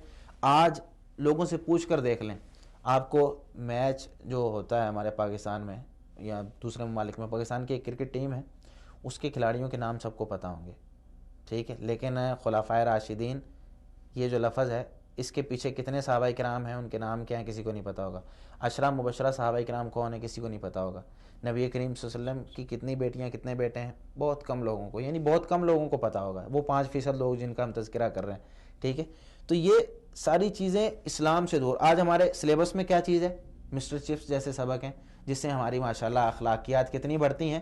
ہمیں پتہ چلتا ہے بھائی محبت کی چیز ہوتی ہے اور محبت لڑکا اور لڑکی کرتے ہیں. اگر یہاں پر کسی صحابی کا قصہ ہوتا انگلش میں لکھا ہوا، کہ اگر مثال کے طور پر مقصد یہی ہوتا ہے نا کہ وہ کیپلری زیادہ بڑھے اور الفاظ جو ہیں وہ بچے کے پاس ہوں اور انگلش پڑھنا سیکھے، اور تو اس کہانی سے ہم کوئی سبق دے نہیں رہے، لیکن اگر اسی کی جگہ ہم کوئی اچھا سبق وہاں پر رکھ لیتے جس کی وجہ سے اب اس سے عقیدہ تو بن رہا ہے نا بچے کا کہ بھئی وہ آیا اور یہ کیا وہ کیا، ٹھیک ہے، اتنے سال اس کے ساتھ رہا اسکول میں اور یہ وہ سارا. وہ سوال تو پھر ادھر یہ ہے کہ جس طرح سے بھی مسٹر چپس کی بات کی ہے، اس طرح کے اور جو سٹوریز ہیں کتابوں میں یہ اگر ہیں جی تو پڑھتے بھی تو ہم سارے ہمارے بچے ہی ہیں، پڑھتے ہی جا رہے ہیں، کب سے پڑھ رہے ہیں. اس کو تبدیل کرنے کے لیے کسی نے کوئی کوشش آپ کی نظر سے گزری ہو یا کی ہے یا انکار کیا ہو کہ یہ چیز ہم نے نہیں پڑھنی ہے؟ اب آتے ہیں ان 5% لوگوں کی طرف. یہ جو 5% لوگ ہیں نا، ان کو جذبہ ہے کام کرنے کا، ٹھیک ہے، ان کے اندر یہ کام کرنے کا جو جذبہ ہے بہت اعلیٰ معیار کا ہے. لیکن یہ 5% لوگ اپنے اپنے محلے میں اپنے اپنے علاقے میں کام کر رہے ہیں، ٹھیک ہے. یہ 5% جو لوگ ہیں یہ کیا کرتے ہیں؟ اپنے علاقے میں اس نے دیکھا کہ بھئی لوگ شراب پی رہے ہیں، اس نے منع کرنے کی کوشش کی. اب وہاں پہ 400 لوگ تھے، یہاں پہ یہ اکیلا تھا. 400 لوگوں کے سامنے جب یہ ایک اچھا آدمی بات کرنا شروع کرتا ہے نا تو کچھ لوگ اس کے ساتھ ملتے ہیں لیکن نچلی سطح پر، سامنے نہیں آتے سامنے نہیں آتے اور آ کر وہ اس کو داد دیتے ہیں، ماشاءاللہ بہت اچھا کام کر رہے ہو، لوگوں کو منع کر رہے ہو، ٹھیک ہے ہم تمہارے ساتھ ہیں، سامنے نہیں آئیں گے۔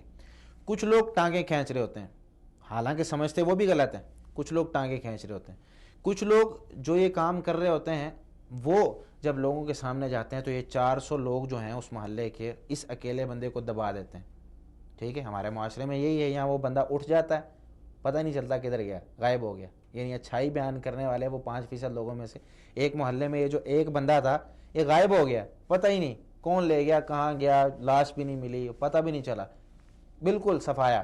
یہاں اس کو ڈرا دھمکا کے جو ہے بٹھا دیا جاتا ہے، بھئی ہم ہیں شرابی، ہمارے لیے نا اخلاق ہے، کیونکہ ہم نے نبی کریم صلی اللہ علیہ وسلم کو اپنا جو ہے اسوہ نہیں مانا، اپنا گائیڈ نہیں مانا، ہم چلتے ہیں وہم و قیاس پر، ٹھیک ہے، جو ہمارے دل میں آیا ہم وہ کرتے ہیں، ہم نے شراب کو حلال سمجھا، ٹھیک ہے۔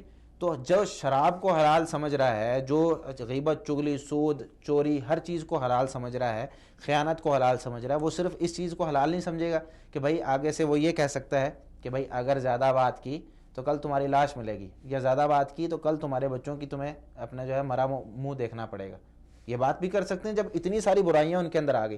تو یہ جو بندہ یہ بیٹھ جاتا ہے، اگر یہ 5% لوگ مل کر کام کریں، اگر یہ 5% لوگ ٹانگیں نہ کھینچیں ایک دوسرے کی، اگر یہ 5% لوگ جو داد دے رہے ہیں چھپ کر سامنے آ جائیں، اگر یہی ایک آدمی اور وہاں پر 400 آدمی ہیں، ٹھیک ہے، یہ اگر 5 بن جائے نا، 1 سے 5 بن جائیں تو لوگ ان کے جو ہے وہ کچھ نہیں بگاڑ سکتے۔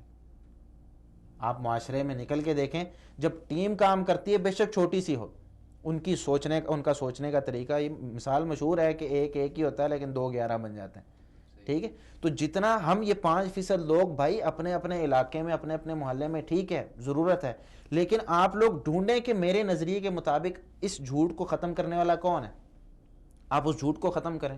آپ دیکھیں کہ بھی چوری کو ختم کرنے والا کون ہے، میرے ساتھ پہلے ان لوگوں کو ملائیں، پھر اجتماعیت میں نکل کے کام کریں۔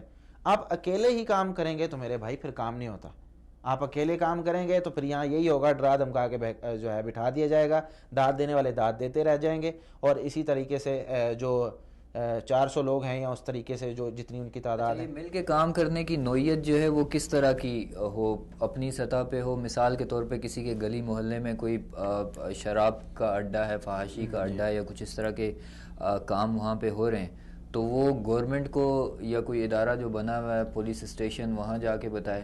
جس طرح سے ان بہن کا کہنا یہ تھا کہ حکومتی ہاتھ ان کے اوپر ہوتا ہے اور وہی ساری چیزیں چلا رہی ہوتی ہیں، تو جب ایک قانون کی طرف سے اس طرح کا کوئی روک تھام نہیں ہوتی، اور یا جس طرح سے آپ نے ابھی بٹھا دینے والی بات کی، تو قانون ہی کی طرف سے بٹھا دیا جاتا ہے اکثر اوقات، تو ایسے میں پھر بندہ کیا کرے؟ باہر نکلے، روڈوں پہ نکلے، احتجاج کرے، مارم ماری کرے، کیا کرے؟ کس طرح سے روکے اس چیز کو؟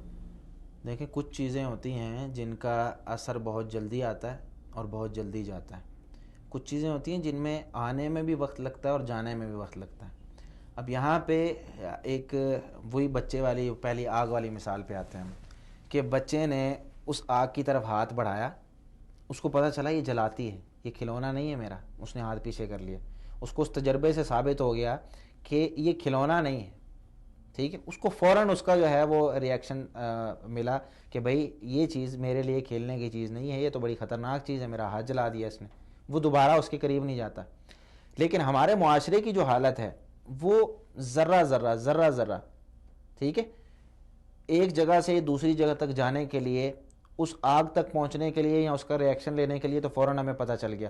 لیکن جب ہم اس طریقے سے کام کرتے ہیں، مثال کے طور پر ایک شخص نے آ کر کہا کہ بھائی یا شیطان ہے، شیطان یہ نہیں کہتا کسی کو بھی آ کر، اگر ایک بندہ ایک اچھا کام کر رہا ہو نا، کبھی بھی اس کو آ کر یہ نہیں کہے گا یہ اچھا کام چھوڑ دو، اس اچھے کام کو تھوڑی سی تبدیلی کے ساتھ کرنے کی آپ کو جو ہے وہ مشورہ دے گا۔ مثال کے طور پر میں نماز پڑھتا ہوں یا 5 وقت کا نمازی ہوں، شیطان کہے گا بھی 5 وقت کی نماز پڑھتا ہے، لوگوں کے سامنے پڑھا کر، سنتے ہیں لوگوں کے سامنے پڑھا کر، ٹھیک ہے، لوگ تیری تعریف کریں گے، اب یہ لوگوں کے سامنے سنتے پڑھنا شروع کر دیتا ہے۔ اب 4 سنتیں اس نے زور کی پڑھ لی، شیطان کہتا ہے بھائی وہ بندہ ابھی آیا ہے، وہ بندہ بہت جو ہے نا رائے قائم کرتا ہے اور لوگوں کو بہت بتاتا ہے، کوئی بات نہیں، سنتے تیری ختم ہو گئی ہے نا، 4 پڑھ لی ہیں، 2 اور پڑھ لے، کچھ نہیں ہوتا، نفل تو جتنے مرضی پڑھ لے نا، تو 2 نفل اور پڑھتا ہے۔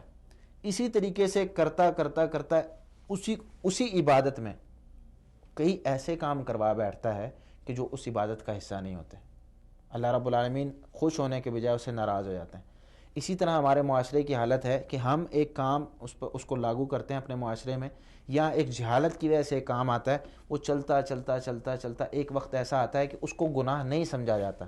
اب آپ دیکھ لیں کہ پہلے جو کعبے خانے تھے اور اسی طرح قمار بازی کے جو اڈے تھے، وہ بہت بڑی اخلاقی پستی کا سبب سمجھا جاتا تھا پوری دنیا کے اندر، لیکن اب اس کو سپورٹ کیا جاتا ہے، اور پوری دنیا میں آپ دیکھیں کہ کعبے خانے بھی کھلے ہوئے ہیں، قمار بازی کے اڈے بھی کھلے ہوئے ہیں، شراب نوشی کے، بلکہ شراب بیچنے کے لیے حکومت ان کو لائسنس دیتی ہے کہ آپ شراب بیچیں، حالانکہ اسلامی معاشرے میں شراب بیچنے کا کوئی تصور پیدا ہی نہیں ہوتا۔ شراب بیچنا، خریدنا، پینا، اس کو بنانا سب کچھ حرام ہے، لیکن ہم اس کو بیچنے کا لائسنس دے رہے ہیں۔ کیا مطلب ہے اس کا؟ کہ ہم اس کا ساتھ دے رہے ہیں کلی طور پر۔ تو یہ چیز جو ہمارے معاشرے میں آئی ہے، یہ کوئی ایسی کوئی چیز نہیں ہے کہ دھماکہ ہوا تو پتہ چل گیا کہ بھئی جو ہے کام آ گیا، یا دھماکہ ہوا تو پتہ چل گیا کہ دنیا بن گئی، دھماکہ ہوا کہ بھئی پتہ چل گیا یہ چوری کی نئی چیز آ گئی ہے، نازل ہو گئی ہے، ابھی نازل ہوئی ہے چوری اور دنیا میں عام ہو گئی۔ نہیں، آہستہ آہستہ نازل ہوتی۔ تو یہ چیز اس کو کافی عرصہ لگا ہے ہمارے معاشرے کے اندر آنے میں، جب سے ہم نے انبیاء علیہ الصلوۃ والسلام کو چھوڑا، جب سے ہم نے علماء کے ساتھ مجلسیں، علماء کے ساتھ بیٹھنا چھوڑ دیا۔ آج آپ دیکھ لیں، موبائل ہے، انٹرنیٹ ہے، سب کچھ ہم کہتے ہیں کمپیوٹر سے مل رہا ہے، کیوں علماء کے ساتھ جا کر بیٹھیں؟ علماء کے ساتھ بیٹھیں گے، ہمارا جو ہے وہ تزکیہ نفس ہو جائے گا، ہمیں کوئی اچھی بات پتہ چل جائے گی، ہمیں غسل کا طریقہ پتہ چل جائے گا، ہمیں پتہ چل جائے گا چوری سے بچنا ہے، گناہ سے بچنا ہے۔ تو علماء کے ساتھ نہیں بیٹھنا۔ جمعہ ہوتا ہے ہفتے بعد، لیکن جمعہ پڑھتے ہیں کتنے لوگ پڑھتے ہیں؟ جی پڑھتے بھی ہیں تو آخری ٹائم پہ جا کے ہاں صرف جی، دو اگر ہماری محلے کی جو مسجد ہے نا، جی اگر پورے محلے والے اس مسجد میں آنا شروع کر دیں تو یہ مسجدیں کم پڑ جائیں۔ رمضان میں آپ دیکھتے ہیں ہماری حالت کیا ہوتی۔ جی بالکل۔ مولانا صاحب اس وقت ہمارے ساتھ اسلام آباد سے ڈاکٹر محمد علی غوری صاحب، پروفیسر اسلامک یونیورسٹی، ہمارے ساتھ موجود ہیں۔ السلام علیکم ورحمۃ اللہ وبرکاتہ۔ وعلیکم السلام ورحمۃ اللہ وبرکاتہ۔ ڈاکٹر صاحب آپ کا بہت بہت شکریہ، آپ نے ہمارے پروگرام میں وقت نکال کر شرکت کی۔ آج کا ہمارا پروگرام ہے، اس کا موضوع ہے معاشرے کی اخلاقی حالت اور اصلاح۔ تو آپ سے میں پوچھنا یہ چاہوں گا کہ معاشرے میں اس وقت جو ساری اخلاقی برائیاں ہیں، آپ کی نظر میں اس کی بنیادی وجوہات کیا ہیں؟ بسم اللہ الرحمن الرحیم، الحمد للہ رب العالمین، والصلاة والسلام علی سید الانبیاء والمرسلین، سیدنا محمد وعلی آلہ واصحابہ اجمعین۔ سب سے پہلے میں آپ کا شکریہ ادا کرنا چاہتا ہوں کہ آپ نے مجھے اس پروگرام میں مدعو کیا۔ یہ آپ کا چینل جو ہے، میں سمجھتا ہوں کہ بہت بڑی کمی پور کر رہا ہے، اور آج کی اہم ضرورت ہے یہ حالات، جو بدلتے حالات کی روشنی میں۔ آپ کے سوال کے بارے میں کہ اس کی وجوہات کیا ہو سکتی ہے یا ہے کیا، تو سب سے بڑی وجہ یہ ہے کہ دین سے دوری۔ آپ کو پتا کہ ایمان جو ہے وہ کم بھی ہوتا ہے، زیادہ بھی ہوتا ہے۔ الایمان یزید و ینقص۔ تو جب وہ ایمان کم ہو جاتا ہے انسان میں، یا وہ کسی معاشرے میں یا کسی امت میں، تو وہ خود یعنی طبعی طور پر برائی کی طرف مائل ہو جاتی ہے۔ جب ایمان بڑھ جاتا ہے تو وہ ایک ڈال بن جاتی شیطان کے سامنے۔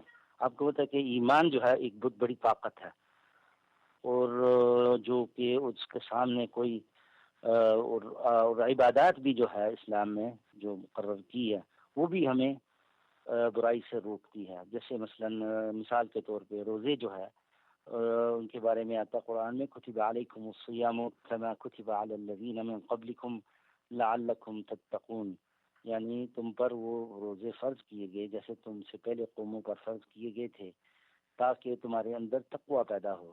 تو تقوی جو ہے یہ بہت بڑا اسلحہ ہے، یعنی سلاح ہے، جو کہ برائی کے سامنے انسان کو بچاتا ہے۔ اور نماز کے بارے میں بھی آتا کہ ان الصلاۃ تنہی عن الفحشاء والمنکر، بے شک نماز جو ہے فحشاء، برائی اور منکر سے روکتی ہے۔ جی آپ کچھ کہہ رہے تھے؟ آپ جاری رکھیے۔ ہیلو، جی آپ کی آواز آ رہی ہے، آپ جاری رکھیے۔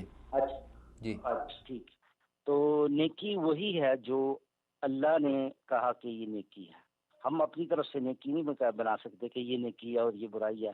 جیسے ہر دور کے اپنے لوگ اپنی مرضی سے نیکی بنائیں، جس کو چاہیں، جس کام کو، لیکن نیکی وہی ہے جو اللہ نے مقرر کی، کیونکہ اللہ نے ہمیں پیدا کیا ہے۔ اللہ بہتر جانتا ہے کہ ہمارے لیے کیا بہتر ہے کیا نہیں، اور ہم کیا نیکی ہے اصل میں اور کیا نہیں ہے۔ اللہ تعالیٰ فرماتے ہیں کہ الا یعلم من خلق وهو اللطیف الخبیر، کہ اللہ نہیں جانتا کہ جس کو وہ پیدا کیا، حالانکہ وہ لطیف اور خبیر ہے۔ تو دینی جو ہے نا دین سے دوری، یہ پہلے وجہ ہے۔ دوسری وجہ جو ہے یہ سوشل میڈیا جو آپ دیکھ رہے ہیں آج ایک طوفان کی طرح لوگوں کو برائی کی طرف مائل کر رہا ہے، اور مختلف رول ماڈل پیش کر رہا ہے انسانوں کے سامنے، کوئی ایکٹر کو، کوئی پلیئر، کھلاڑیوں کو، تو یہ ہمارے بن چکے۔ حالانکہ ہمارا جو رول ماڈل ہے وہ تو آپ کو پتہ کہ وہ رسول اللہ صلی اللہ علیہ وسلم، اللہ تعالیٰ فرماتے وَلَكُمْ فِي رَسُولِ اللَّهِ أُسْوَةٌ حَسَنَةٌ، اور تمہارے لیے نبی صلی اللہ علیہ وسلم اسوہ حسنہ ہے۔ تو یہ ہم نے بھول چکے ہیں یہ چیز، اور ہم نے مختلف چیزوں کو جو میڈیا پیش کرتا ہے ہمارے سامنے، ہمارے نوجوان بھی اسی طرف اڑتے جا رہے ہیں۔ جی تو آپ کا جیسا کہ تعلق تعلیمی شعبے کے ساتھ ہے، پڑھنے پڑھانے کے ساتھ ہے، تو آپ سے میں پوچھنا یہ چاہوں گا کہ معاشرے کی اخلاقی تربیت جو ہے، اس میں ایک ٹیچر کا، ایک استاد کا کیا رول ہونا چاہیے، کیا کردار انہیں ادا کرنا چاہیے؟ ٹیچر یا استاد یا معلم جس کو ہم کہتے ہیں، یہ علماء میں سے ہے۔ اس کو ہم بے شک علم کم ہو لیکن علماء میں گنا جاتا ہے، اور یہ صنف ایسا ہے، یہ قسم ایسا ہے جس کے بارے میں نبی صلی اللہ علیہ وسلم نے فرمایا صنفان من امتی اذا صلحا صلحت الامہ واذا فسدا فسدت الامہ، العلماء والامراء۔ دو قسم میری امت کے، دو قسم کے لوگ ایسے ہیں، اگر وہ ٹھیک ہو جائیں، یہ دو قسم کے، تو پوری امت ٹھیک ہو جائے گی۔ اگر یہ خراب ہو جائیں تو پوری امت خراب ہو جاتی ہے۔ اور خرابی ہاں مقصود کہ ہر قسم کی خرابی، پہلے علماء کا ذکر کیا، پھر امراء یعنی حکمران۔ تو علماء کا بہت بڑا کردار ہے، اور معلم جو ہے یہ اصل میں عالم گنا جاتا ہے، یعنی علماء میں سے ہے، تو اس کا پورے معاشرے میں اس کا رول بہت اہم ہے۔ دوسرا جو رول اس کا ظاہر ہوتا ہے وہ کلاسوں میں، اسکولوں میں، یونیورسٹیوں میں، کالجوں میں، یہاں جو وہ ایک تربیت کر رہے ہوتے ہیں نئی جنریشن کو، ان کو ایک بنیاد کے طور پہ بنا رہے ہوتے، تیار کر رہے ہوتے ہیں، کیونکہ مستقبل ان کے ہاتھ میں ہے، اور انہوں نے مستقبل میں پورے معاشرے کو ٹھیک کرنا ہے۔ اگر یہ ٹھیک ہو جائیں تو آپ دیکھیں معاشرے میں کیسے وہ برائی ختم ہوگی۔ اور ہم دیکھتے ہیں، لیکن ہمارے افسوس کے ساتھ کچھ اساتذہ یعنی وہ رول ادا نہیں کر رہے جو کرنا چاہیے ان کو، لیکن ان کا رول بہت بڑا ہے۔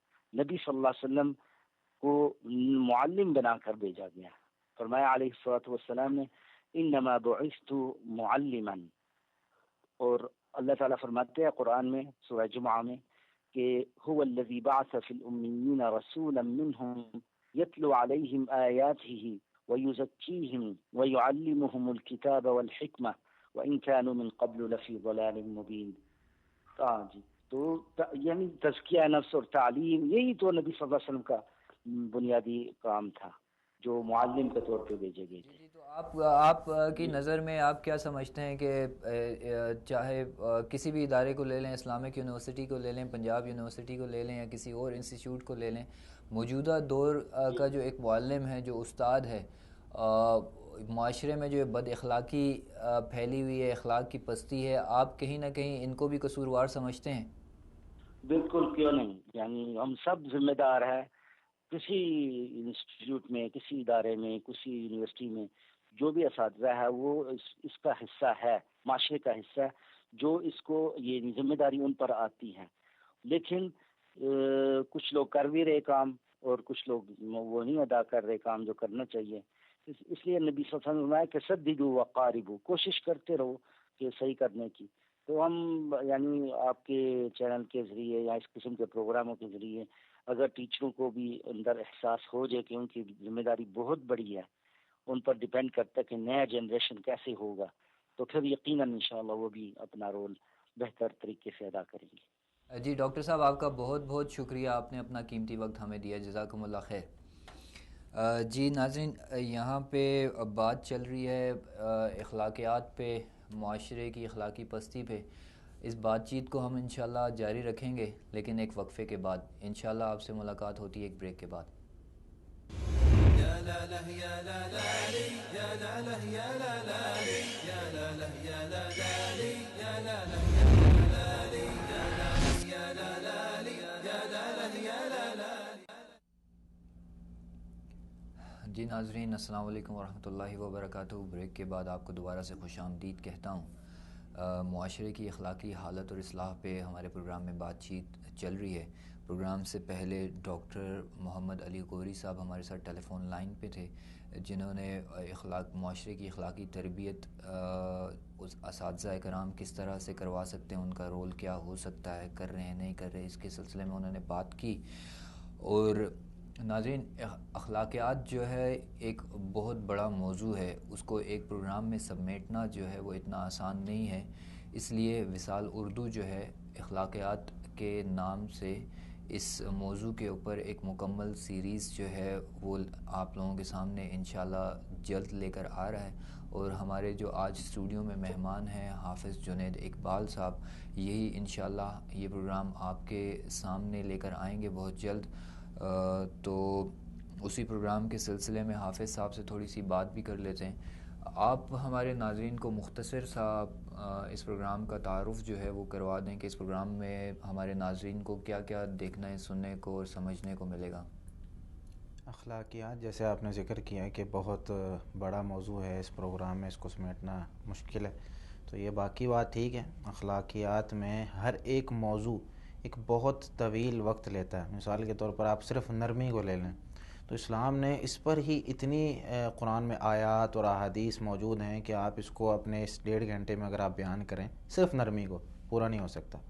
اسی طرح آپ اگر مثال کے طور پر غیبت کو لے لیں، قرآن میں حدیث میں دونوں جگہ پر بے شمار آیات بے شمار احادیث موجود ہیں کہ جس میں آپ اس چیز کو بیان کریں تو ختم نہیں ہو سکتا. تو یہ اس طرح کی جو سیریز چلتی ہیں ان کا مقصد یہ ہوتا ہے کہ مفصل طور پر کسی بھی اخلاقی صفت کو سمیٹا جائے.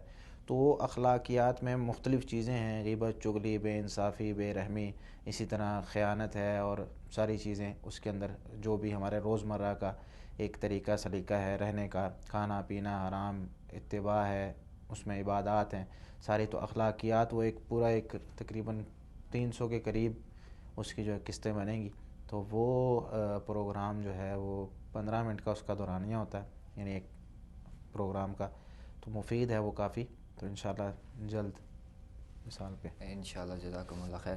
اچھا ناظرین، اس کے ساتھ ساتھ آپ لوگ بھی پروگرام کا حصہ بن سکتے ہیں. ہمارا ٹیلی فون نمبر ہے 0044 1144 031 011 0044 1144 031 011. یہ نمبر آپ ہماری ٹیلی ویژن اسکرین پہ بھی دیکھیں گے. پروگرام کے دوران آپ لائیو کال کیجئے، آپ کے جو سوالات ہیں وہ ہمارے ساتھ شیئر کیجئے. پروگرام آگے بڑھاتے ہیں. میں آپ سے پوچھنا چاہوں گا کہ اسلامی تعلیمات جو ہیں یا اسلام کا تصور اخلاق جو ہے اس کا انسانی زندگی پر کتنا اور کس طرح سے اثر پڑتا ہے؟ اسلامی اخلاق کا انسانی زندگی پر جو تصور ہوتا ہے، آپ اس میں پہلے نبی کریم صلی اللہ علیہ وسلم کا ہم زمانہ دیکھ لیتے ہیں. آپ صلی اللہ علیہ وسلم کے زمانے سے پہلے کیا کچھ نہیں ہوتا تھا. ٹھیک ہے، چھوٹی چھوٹی بات پر ایک دوسرے خاندان میں لڑائیاں ہوتی تھی اور وہ پوری کی پوری نسلوں تک جاتی تھی اور قتل کیا جاتا تھا باقاعدہ. اس میں اس طریقے سے حرام کھایا جاتا تھا، شرابیں پی جاتی تھی، زنا کیے جاتے تھے، اور یہ ساری چیزیں وہاں پر یہ بالکل عام تھی. اب اسلامی اخلاق جب آیا ہے، شروع میں کافی لوگوں نے اس کا انکار کیا، لیکن پھر لوگ ملتے چلے گئے کیونکہ انسانی فطرت ہے، اچھائی کی طرف وہ زیادہ جاتی. اب دیکھیں اسلام کے بعد وہی لوگ وہ کیا کرتے ہیں، وہی لوگ جو شرابیں پیتے تھے اب انہیں پتہ چلا کہ شراب حرام ہو چکی ہے. ایک آواز لگانے والے نے آواز لگائی، بھئی میں رسول اللہ صلی اللہ علیہ وسلم کی طرف سے آواز لے کر آیا ہوں کہ شراب حرام ہو چکی. اب جن لوگوں نے اپنے گھروں میں شراب رکھی ہوئی تھی انہوں نے گلی میں بہا دی. جو لوگ پی رہے تھے انہوں نے گلاس پھینک دیے. جو لوگ پی چکے تھے انہوں نے انگلیاں مار کے اس کو نکال دیا. اور کیا کہتے ہیں صحابہ کرام کہ گلیوں میں ایسے شراب پھیلی ہوئی تھی جیسے کوئی سیلاب آ چکا. تو اس قدر اطاعت ان میں اخلاقیات کو وہ سمجھتے تھے کہ واقعی ہی یہ چیز ہمارے لیے فائدہ مند ہے. اور شریعت اسلامیہ نے جب اخلاقیات لوگوں کے سامنے بیان کی، ایک مثال کے طور پر ایک آدمی آتا ہے مسجد میں آ کر نبی کریم صلی اللہ علیہ وسلم سے کچھ مسئلے پوچھتا، 2 رکعتیں پڑھتا ہے، پھر دعا کرتا ہے، دعا کر کے کہتا ہے اللہم ارحمنی و محمد ولا ترحم معنا احدا، اے اللہ مجھ پر اور نبی کریم صلی اللہ علیہ وسلم پر رحمت کر دے اور کسی اور پر رحمت نہ کرنا۔ نبی کریم صلی اللہ علیہ وسلم کہتے ہیں بھائی یہ کیا کر دیا ہے، اللہ کی بہت بڑی نعمت، اللہ کی بہت بڑی رحمت کو تو نے چھوٹا کر دیا۔ اللہ کی رحمت بہت بڑی ہے، سب کے لیے مانگ، پھر بھی ختم نہیں ہونی، ٹھیک ہے، ذرہ برابر کمی نہیں آنی، تو صرف اپنے لیے اور میرے لیے مانگ رہا ہے۔ سمجھایا اس کو۔ اب یہی شخص جا رہا ہے، واپسی جاتے ہوئے اس نے مسجد کے ایک کونے میں بیٹھ کے پیشاب کرنا شروع کر دیا۔ صحابہ کرام بھاگے ہیں، نبی کریم صلی اللہ علیہ وسلم نے روک دیا۔ آپ صلی اللہ علیہ وسلم فرمانے لگے کہ بھائی کرنے دو۔ جب پیشاب کر لیا، بالٹی ایک ڈول منگوایا پانی کا، اس پر بہا دیا، مسجدیں کچی تھی، ڈول بہا دیا، ختم ہو گیا۔ اب اس صحابی کو سمجھانے کا طریقہ آپ صلی اللہ علیہ وسلم کا فرمانے لگے کہ اس کو کہ بھئی مسجدیں اس لیے نہیں بنائی گئی، مسجدیں اللہ کے ذکر کے لیے، تلاوت قرآن کے لیے، نماز پڑھو، اس لیے مسجدیں بنائی گئی۔ اور صحابہ کرام کو کیا فرمایا، انکم بعثتم میسرین ولم تبعثوا معسرین، تمہیں آسانی کرنے والا بنا کر بھیجا گیا ہے، تمہیں لوگوں پر سختیاں اور تنگیاں کرنے والا بنا کر نہیں بھیجا گیا۔ آپ صلی اللہ علیہ وسلم کی دیکھیں نا تربیت، دونوں طبقات کے لیے آپ صلی اللہ علیہ وسلم کس طریقے سے تربیت کر رہے ہیں۔ تو یہ تربیت، اخلاقیات پھیلتی پھیلتی پھیلتی ایک وقت ایسا آیا کہ ہر بندہ وہ دوسرے کا احترام کرتا ہے۔ آپ صلی اللہ علیہ وسلم نے کیا فرمایا تھا اپنے خطبہ میں کہ تمہارا مال، تمہاری جان، تمہارا خون ایک دوسرے پر حرام ہے۔ صحابہ کرام نے اس چیز کو سمجھا۔ اب صحابہ کرام جو پہلے ایک دوسرے سے لڑائیاں کرتے تھے، چھوٹی چھوٹی بات پر ایک دوسرے کو قتل کرنے کے درپے تھے، اب وہ ایک دوسرے کے خون کی حفاظت کرتے ہیں۔ اسلام کے بعد ایک دوسرے کی، حتیٰ کہ آپ نے کتنے ایسے واقعات، ایک واقعہ جب نبی کریم صلی اللہ علیہ وسلم ہجرت کر کے آئے مدینہ کے اندر، تو اس وقت آپ صلی اللہ علیہ وسلم نے جب بھائی چارہ قائم کیا مسلمانوں کے درمیان، مہاجر اور انصار صحابہ کرام کے درمیان، تو اس وقت صحابہ کرام کا رویہ چیک کریں۔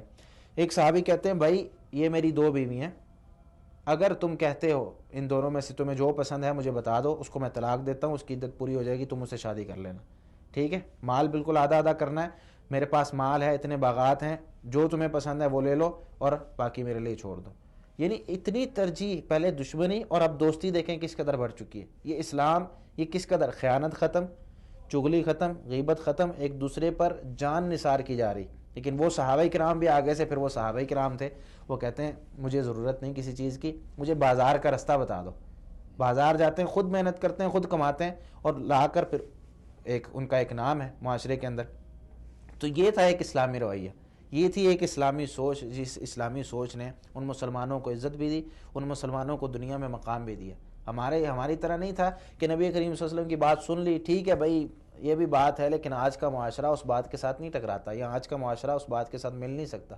وہ میرے بھائی، اسلام یہ صرف آپ کو نماز، روزہ، حج، زکوٰۃ بتانے کے لیے نہیں آیا تھا۔ میں اکثر یہ بات کہا کرتا ہوں کہ بھائی اسلام اور دنیا یہ دونوں ملی ہوئی چیزیں ہیں۔ دنیا اللہ رب العالمین نے بنائی، اور بنانے کے بعد اس میں گائیڈ جو بھیجے ہیں انبیاء علیہ الصلوۃ والسلام، وہ اسلام لے کر آئے ہیں۔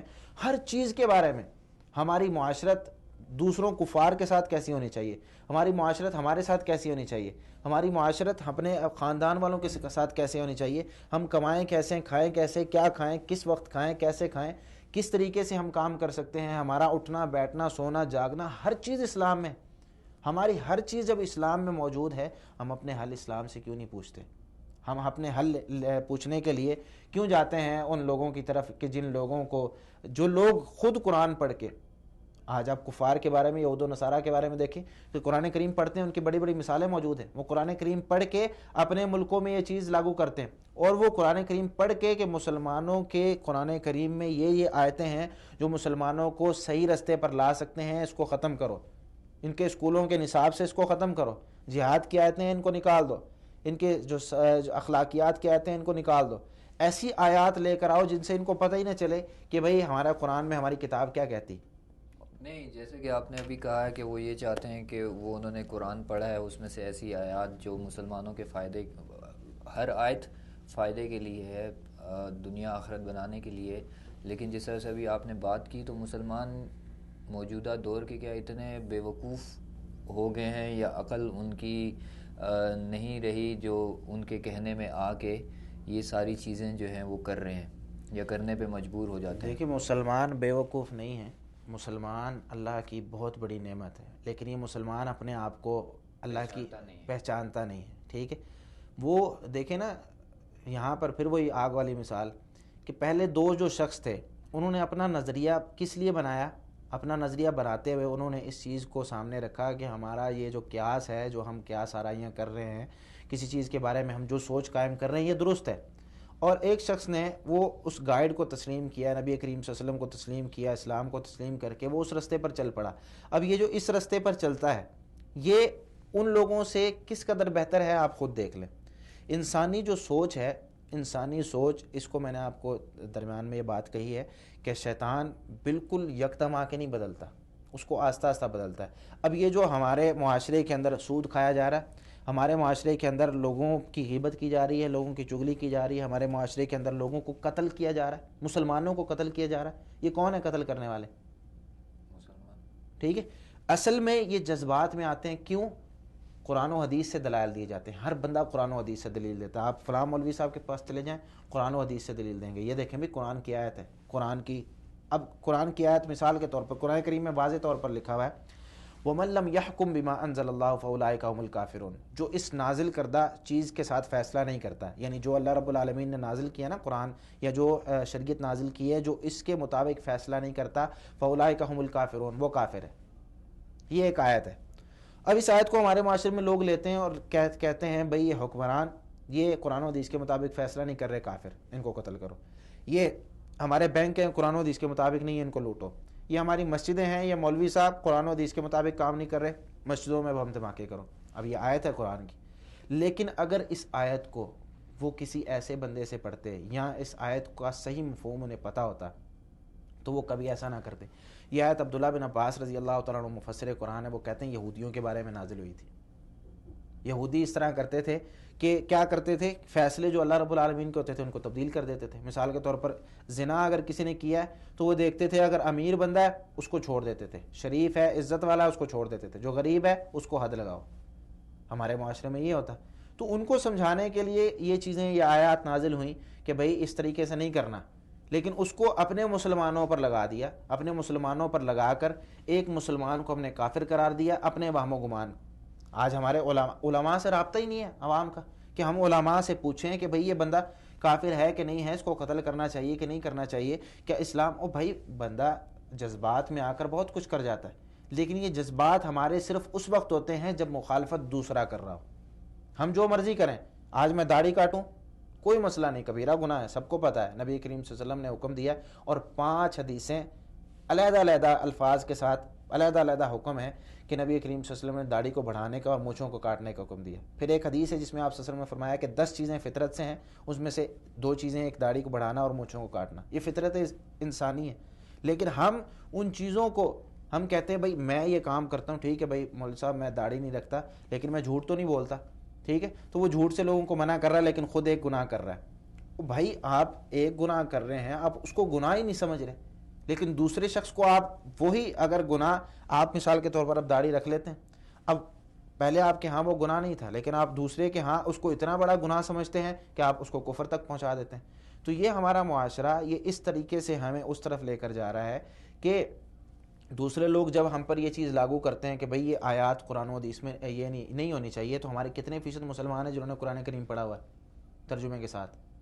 چلے ناظرہ دیکھ لیتے ہیں. پہلے ناظرہ کتنے فیصد لوگوں نے پڑھا ہوا ہے اگر آپ تعداد نکالیں تو؟ بہت کم، شاید وہی جو آپ نے 5% والوں. ٹھیک ہے، پھر ترجمے کے ساتھ کتنے لوگوں نے پڑھا ہوا؟ 2-3%. پھر ترجمے کے ساتھ پڑھنے کے بعد عمل کتنے لوگ کرتے ہیں؟ انہیں کیا فرق پڑتا ہے کہ بھائی قرآن کریم کی آیات ہمارے اسکولوں میں پڑھائی جائیں؟ ہاں انہیں اب شیطان کی وہی جو شیطان جو حربہ استعمال کرتا ہے، کسی بھی چیز کو جڑ سے نہیں ختم کرتا. نماز کو جڑ سے نہیں ختم کرے گا، یہ نہیں آ کے کہے گا بھائی نماز نہیں پڑھو، نماز میں کچھ تبدیلیاں کرے گا. اب قرآن کریم ہمارے سامنے موجود ہے، ہم کہتے ہیں ہم تو سارا پڑھ رہے ہیں نا، وہ ہمارے ہاتھوں سے تو نہیں ختم کر سکتے. ٹھیک ہے، ہمارے اسکولوں کے نصاب میں نہیں ہے تو کیا ہوا، ہمارے ہاتھوں سے تو نہیں ختم کر سکتے، ہم اپنے بچوں کو اپنے گھروں میں پڑھائیں گے. لیکن مولوی صاحب صبح اعلان کر رہے ہوتے ہیں مسجد سے، آ جائیں اپنے بچوں کو قرآن کریم پڑھانے کے لیے بھیج دیں، ہم آپ سے پیسے بھی نہیں لیں گے، فری سپارہ پڑھائیں گے، 15 منٹ کے لیے بھیج دیں. ٹھیک ہے، لیکن یہ کہتے ہیں ہم نے اپنے بچے کو انجینئر بنانا ہے، 12 کتابوں کا بستہ، یعنی 12 کتابیں ایک بستے میں ڈال کے بچے کو، چھوٹا سا ایک بچہ تیسری چوتھی کا، وہ اٹھا کر لے کر جائے گا اور وہ 12 کتابیں پڑھے گا، شام کو آئے گا، ماں سے بات کرے گا تو نے کیا پکایا، ٹھیک ہے، باپ سے بات کرے گا کہ مجھے پیسے چاہیے تو پیسے دے، یہ تو کا لفظ استعمال کرے گا. کیوں؟ بچے کو انگلش میں کسی نے یہ نہیں سمجھایا کہ بھئی بچہ بیٹے والدین کے ساتھ آپ کہہ کر بات کرتے ہیں, عزت اور احترام کے ساتھ بات کرتے ہیں, ٹھیک ہے, اچھے طریقے سے بات کرتے ہیں, کسی نے نہیں بتایا کیونکہ اس انگلش کی کتاب میں نہیں ہے. جو بچہ میتھ پڑھ رہا ہے, میتھ میں آپ کو وہ چیز نہیں بتائی جائے گی. سائنس پڑھ رہا ہے, فزکس پڑھ رہا ہے, بیالوجی پڑھ رہا ہے, اس طرح کی ساری کتابیں پڑھ رہا ہے. اس میں اخلاقیات کی کتنی کتابیں؟ ایک کتاب ہے اسلامیات کی. اس اسلامیات کو آپ چلے دیکھیں. اسلامیات ہمارے معاشرے میں اختیاری ہے, لازمی نہیں ہے. اچھا, اس اسلامیات کو آپ دیکھیں.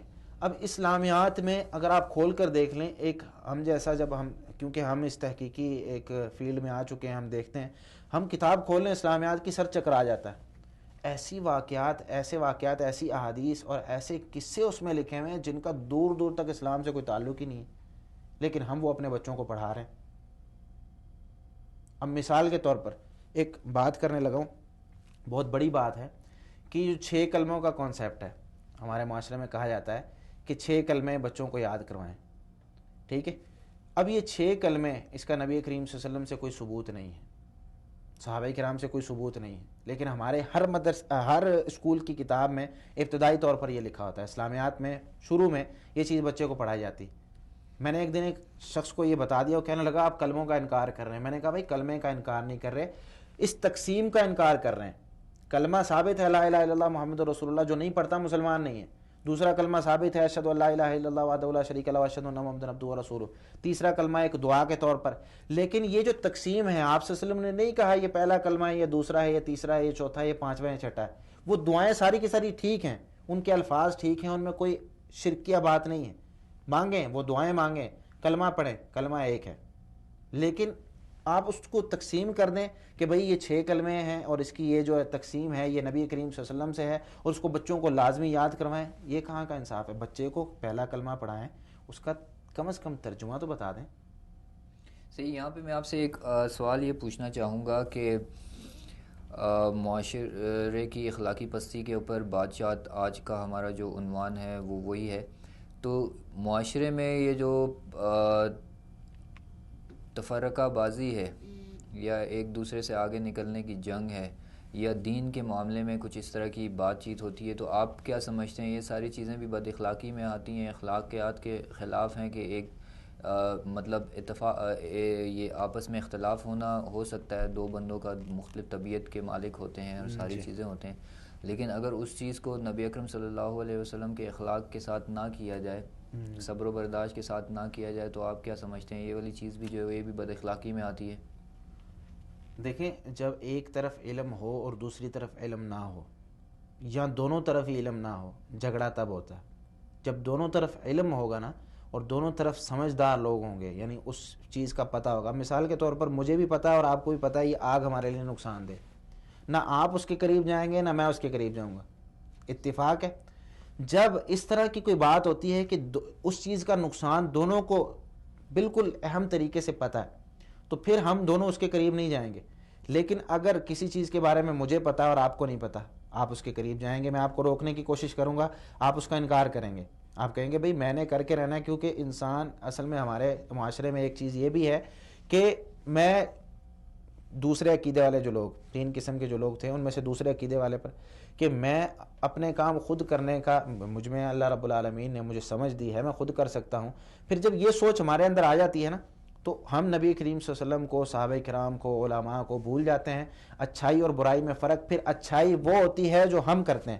ہماری کتاب آئین میں جو کام حق کا ہوگا ہم اس کو حق سمجھیں گے, اس کو زور پر لینا ہے یا بے زوری سے لینا ہے وہ ہماری مرضی. ہماری کتاب آئین میں جو کام غیر حق ہوگا یا باطل ہوگا اس کو ہم چھوڑیں گے اپنی مرضی سے. اس کے قاعدے قانون ہماری کتاب میں لوگوں سے لینے کے اور ہوں گے, دینے کے اور ہوں گے. لوگوں کے ساتھ ہمارا رویہ ہماری کتاب میں جو ہمارے ساتھ لوگوں کا برتاؤ ہو اس کے قاعدے قانون اور اس کے جو اصول ہیں وہ اور ہوں گے, اور جو ہم لوگوں کے ساتھ اصول اپنائیں یا قاعدے اپنائیں وہ اور ہوں گے. ٹھیک ہے. تو اس میں سب سے مین اور بنیادی چیز یہی ہے کہ ہر بندہ اگر اسلام کو سمجھے, نبی کریم صلی اللہ علیہ وسلم کی تعلیمات کو سمجھے, اخلاقیات میں آپ صلی اللہ علیہ وسلم کی سیرت کو, صحابہ کرام کی سیرت کو پڑھے, پورے اسلام کا ایک مطالعہ کرے تاریخی لحاظ سے.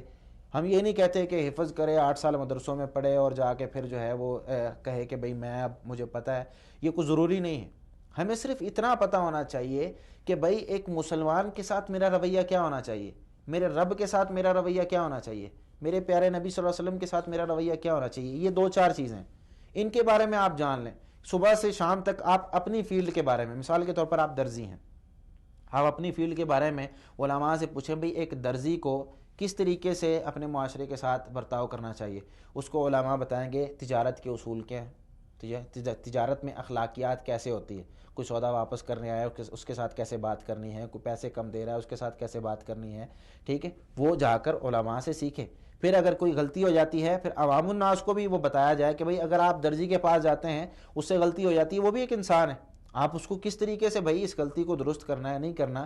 آپ سب سے پہلے فتویٰ لگاتے ہیں کہ بھئی یہ کام تو نے کیا ہے، غلطی کی گنجائش میرے رجسٹر میں آپ کے لیے نہیں ہے، میں جو مرضی کروں مجھ پر آپ انگلی نہیں اٹھا سکتے، لیکن آپ کے لیے میرے رجسٹر میں یا میرے آئین میں غلطی کی کوئی گنجائش نہیں ہے. یہ قمیض خراب ہوئی ہے تو ہوئی کیوں ہے، اس کی یہ سلائی ایسے ہوئی ہے تو ہوئی کیوں ہے، تم نے میرا سوٹ خراب کر دیا. بھائی اس سے پوچھ لو بھائی یہ صحیح ہو سکتا ہے، اگر کوئی گنجائش نکلتی ہے وہ کہتا ہے صحیح ہو سکتا ہے تو جھگڑا ختم ہے.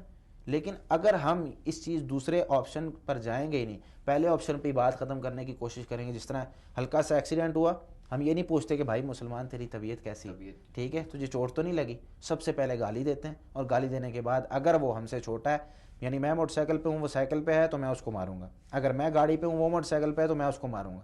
ٹھیک ہے، یعنی بڑی گاڑی والا چھوٹی گاڑی والی کو ہمیشہ جو ہے وہ تنزیہ نظر سے اور اس کو جو ہے وہ حقارت کی نظر سے دیکھتا ہے. جی اچھا مولانا صاحب، ہمارے پروگرام کا ٹائم جو ہے اب مختصر سا ہے. میں آپ سے آخر میں یہ پوچھنا چاہوں گا کہ یہ جو ساری اخلاقی پستی ہے اس کا شکار کیا صرف ہمارا معاشرہ ہے یا دوسری قومیں بھی اس کی زد میں آئی ہوئی ہیں؟ یہ پوری دنیا اس کی زد میں آئی ہوئی ہے، صرف ہمارا معاشرہ نہیں ہے. ہمارا معاشرہ ہم اس نظریے سے کہہ سکتے ہیں، دیکھیں اللہ رب العالمین نے قرآن کریم میں یا آپ صلی اللہ علیہ وسلم کی جو شریعت ہے، ہمارا دین یہ پوری دنیا کے لیے، پوری انسانیت کے لیے. ٹھیک ہے، اب اس میں بھی آپ دیکھیں تو آپ صلی اللہ علیہ وسلم کے جو اقوال ہیں، آپ صلی اللہ علیہ وسلم کے افعال ہیں، وہ پوری دنیا کے لیے، پوری انسانیت کے لیے. اللہ رب العالمین قرآن کریم میں فرماتے ہیں وَقُولُوا لِلنَّاسِ حُسْنًا، لوگوں کے لیے اچھی بات کہو، ساری انسانیت کے لیے، جتنے انسان ہیں اچھی بات کہنی ہے، ان کے لیے اچھا کام کرنا ہے، اچھے طریقے سے ان کو سمجھانا ہے. لیکن ہمارا خاص، ہمارے معاشرے میں خاص یہ چیز کیوں ہے؟ کیونکہ ہم اپنے آپ کو مسلمان کہلاتے ہیں. جب ہم اپنے آپ کو مسلمان کہلواتے ہیں تو ایک بندہ یہ کہے کہ میں بھائی انجینئر ہوں اور ساتھ اس کو پتہ بھی کچھ نہ ہو انجینئر کے بارے میں، ایک بندہ کہے میں ڈاکٹر ہوں ساتھ اس کو پتہ بھی نہ ہو کہ بھائی یہ دوائی کس لیے ہوتی ہے اور یہ کس طریقے سے استعمال کی جاتی ہے، تو میرے بھائی صرف نام رکھ لینے سے یا لیبل لگا لینے سے آپ جو ہے وہ بن نہیں جاتے. مثال کے طور پر آپ اگر شراب کی بوتل پہ لگا دیں کہ یہ دودھ ہے، لیبل لگانے سے وہ دودھ نہیں بن جائے گا، ساری دنیا کو پتہ ہے کہ وہ شراب ہے. آپ نام بدل لیں اس کا، جتنا مرضی بدل لیں، آپ بیئر رکھ لیں اس کا، آپ وسکی رکھ لیں، کچھ بھی رکھ لیں، لیکن آپ نام بدلنے سے اس کا آپ یہ دودھ نہیں بنا سکتے. تو ہمارے معاشرے میں ہم مسلمان کہلاتے ہیں، اپنے آپ کو کہلواتے ہیں. جب ہم مسلمان کہلواتے ہیں تو دکھ اس بات کا ہے کہ ہمارے اندر مسلمانی والی کون سی بات ہے کہ جس سے ہم فخر سے کہہ سکیں کہ ہم مسلمان ہیں. ٹھیک ہے، اجتماعی طور پر ہم شرک کرتے ہیں، اجتماعی طور پر ہم شرابیں پیتے ہیں، اجتماعی طور پر ہم جوا کھیلتے ہیں، اجتماعی طور پر ہم لوگ زنا کرتے ہیں، اس طرح کی مثالیں موجود ہیں. اجتماعی طور پر ہم سود کھا رہے ہیں، ہمارے اوپر سے لے کر نیچے تک، نیچے سے لے کر دائیں بائیں سب لوگ. اجتماعی طور پر ہم لوگوں سے جو ہے وہ حرام یا سود کے طور پر پیسہ وصول کر رہے ہیں. اجتماعی طور پر ہم لوگوں کی زمینیں ہڑپ کر رہے ہیں، لوگوں کی جو ہے جائیداد پر قبضہ کر رہے ہیں. اجتماعی طور پر یعنی سب کو پتہ ہے کہ کیا ہو رہا ہے، فلاں آدمی کیا کر رہا ہے، لیکن پھر بھی ہم اس لیڈر کے پیچھے یا اس بندے کے پیچھے جو ہمیں اس طرح کے خواب دکھاتا ہے، تم آؤ ہم تمہیں بھی اس طرح کی جو ہے وہ ٹرک سکھاتے ہیں.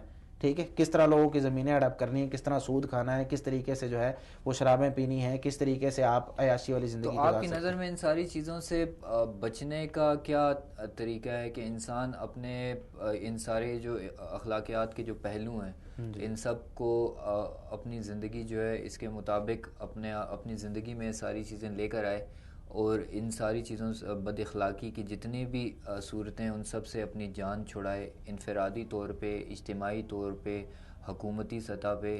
ایسا کیا کیا جائے جس سے معاشرہ ہمارا جو ہے اس کے اندر یہ جو اخلاقیات ہے، یہ اس کی تعلیمات جو ہیں جو ہمارے نبی اکرم صلی اللہ علیہ وسلم نے ہمیں سکھائی تھی وہ آ جائے اور معاشرہ جو ہے ایک بہتری کی طرف آ جائے؟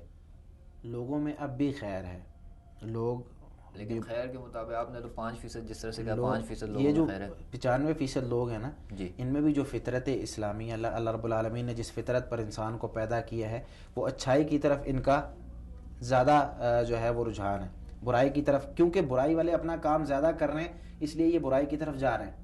اب میرا مشورہ آپ کو یہ ہے کہ وہ 5% جو لوگ ہیں، بلکہ ان 5% لوگوں کو میرا مشورہ ہے کہ وہ 5% لوگ خدا را ایک ساتھ ملیں، وہ ڈھونڈیں پہلے کہ ہمارے نظریے کے مطابق اچھا کام کرنے والے لوگ کہاں کہاں موجود ہیں، وہ ایک دوسرے کی ٹانگیں نہ کھینچیں۔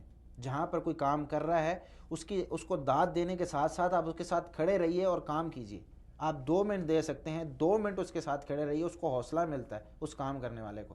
تو یہ 5% لوگوں کو میرا مشورہ ہے کہ مل کر کام کریں اور لوگوں کو اچھائی کی بات زندگی میں ایک مرتبہ بھی بتا دینا کوئی اچھائی کی بات، تو انسانی فطرت جو ہے وہ اس بارے میں سوچتی ہے، لیکن شیطان اس کو کھینچتا ہے، اس طرف زور لگاتا ہے، اس کو خوبصورت بنا کر دکھاتا ہے، دنیا اس کے اچھی اس طرح کی جو چیزیں ہوتی ہیں یہ خوبصورت بنا کر دکھاتا ہے۔ لیکن انسان اگر مسلسل کوشش کرتا رہے تو آپ کو پتہ ہے کہ دنیا میں کتنے لوگ بدلے، کتنے بڑے بڑے لوگ اس طرح کے ہیں کہ جو بالکل ان کا کایا پلٹ گیا ہے۔ کہاں وہ بہت بڑے ڈاکو ہوا کرتے تھے اور کہاں جب اسلام ان کے اندر آیا تو بہت بڑے جو ہیں وہ نیکوکار اور اللہ رب العالمین کے نیک بندے بنے۔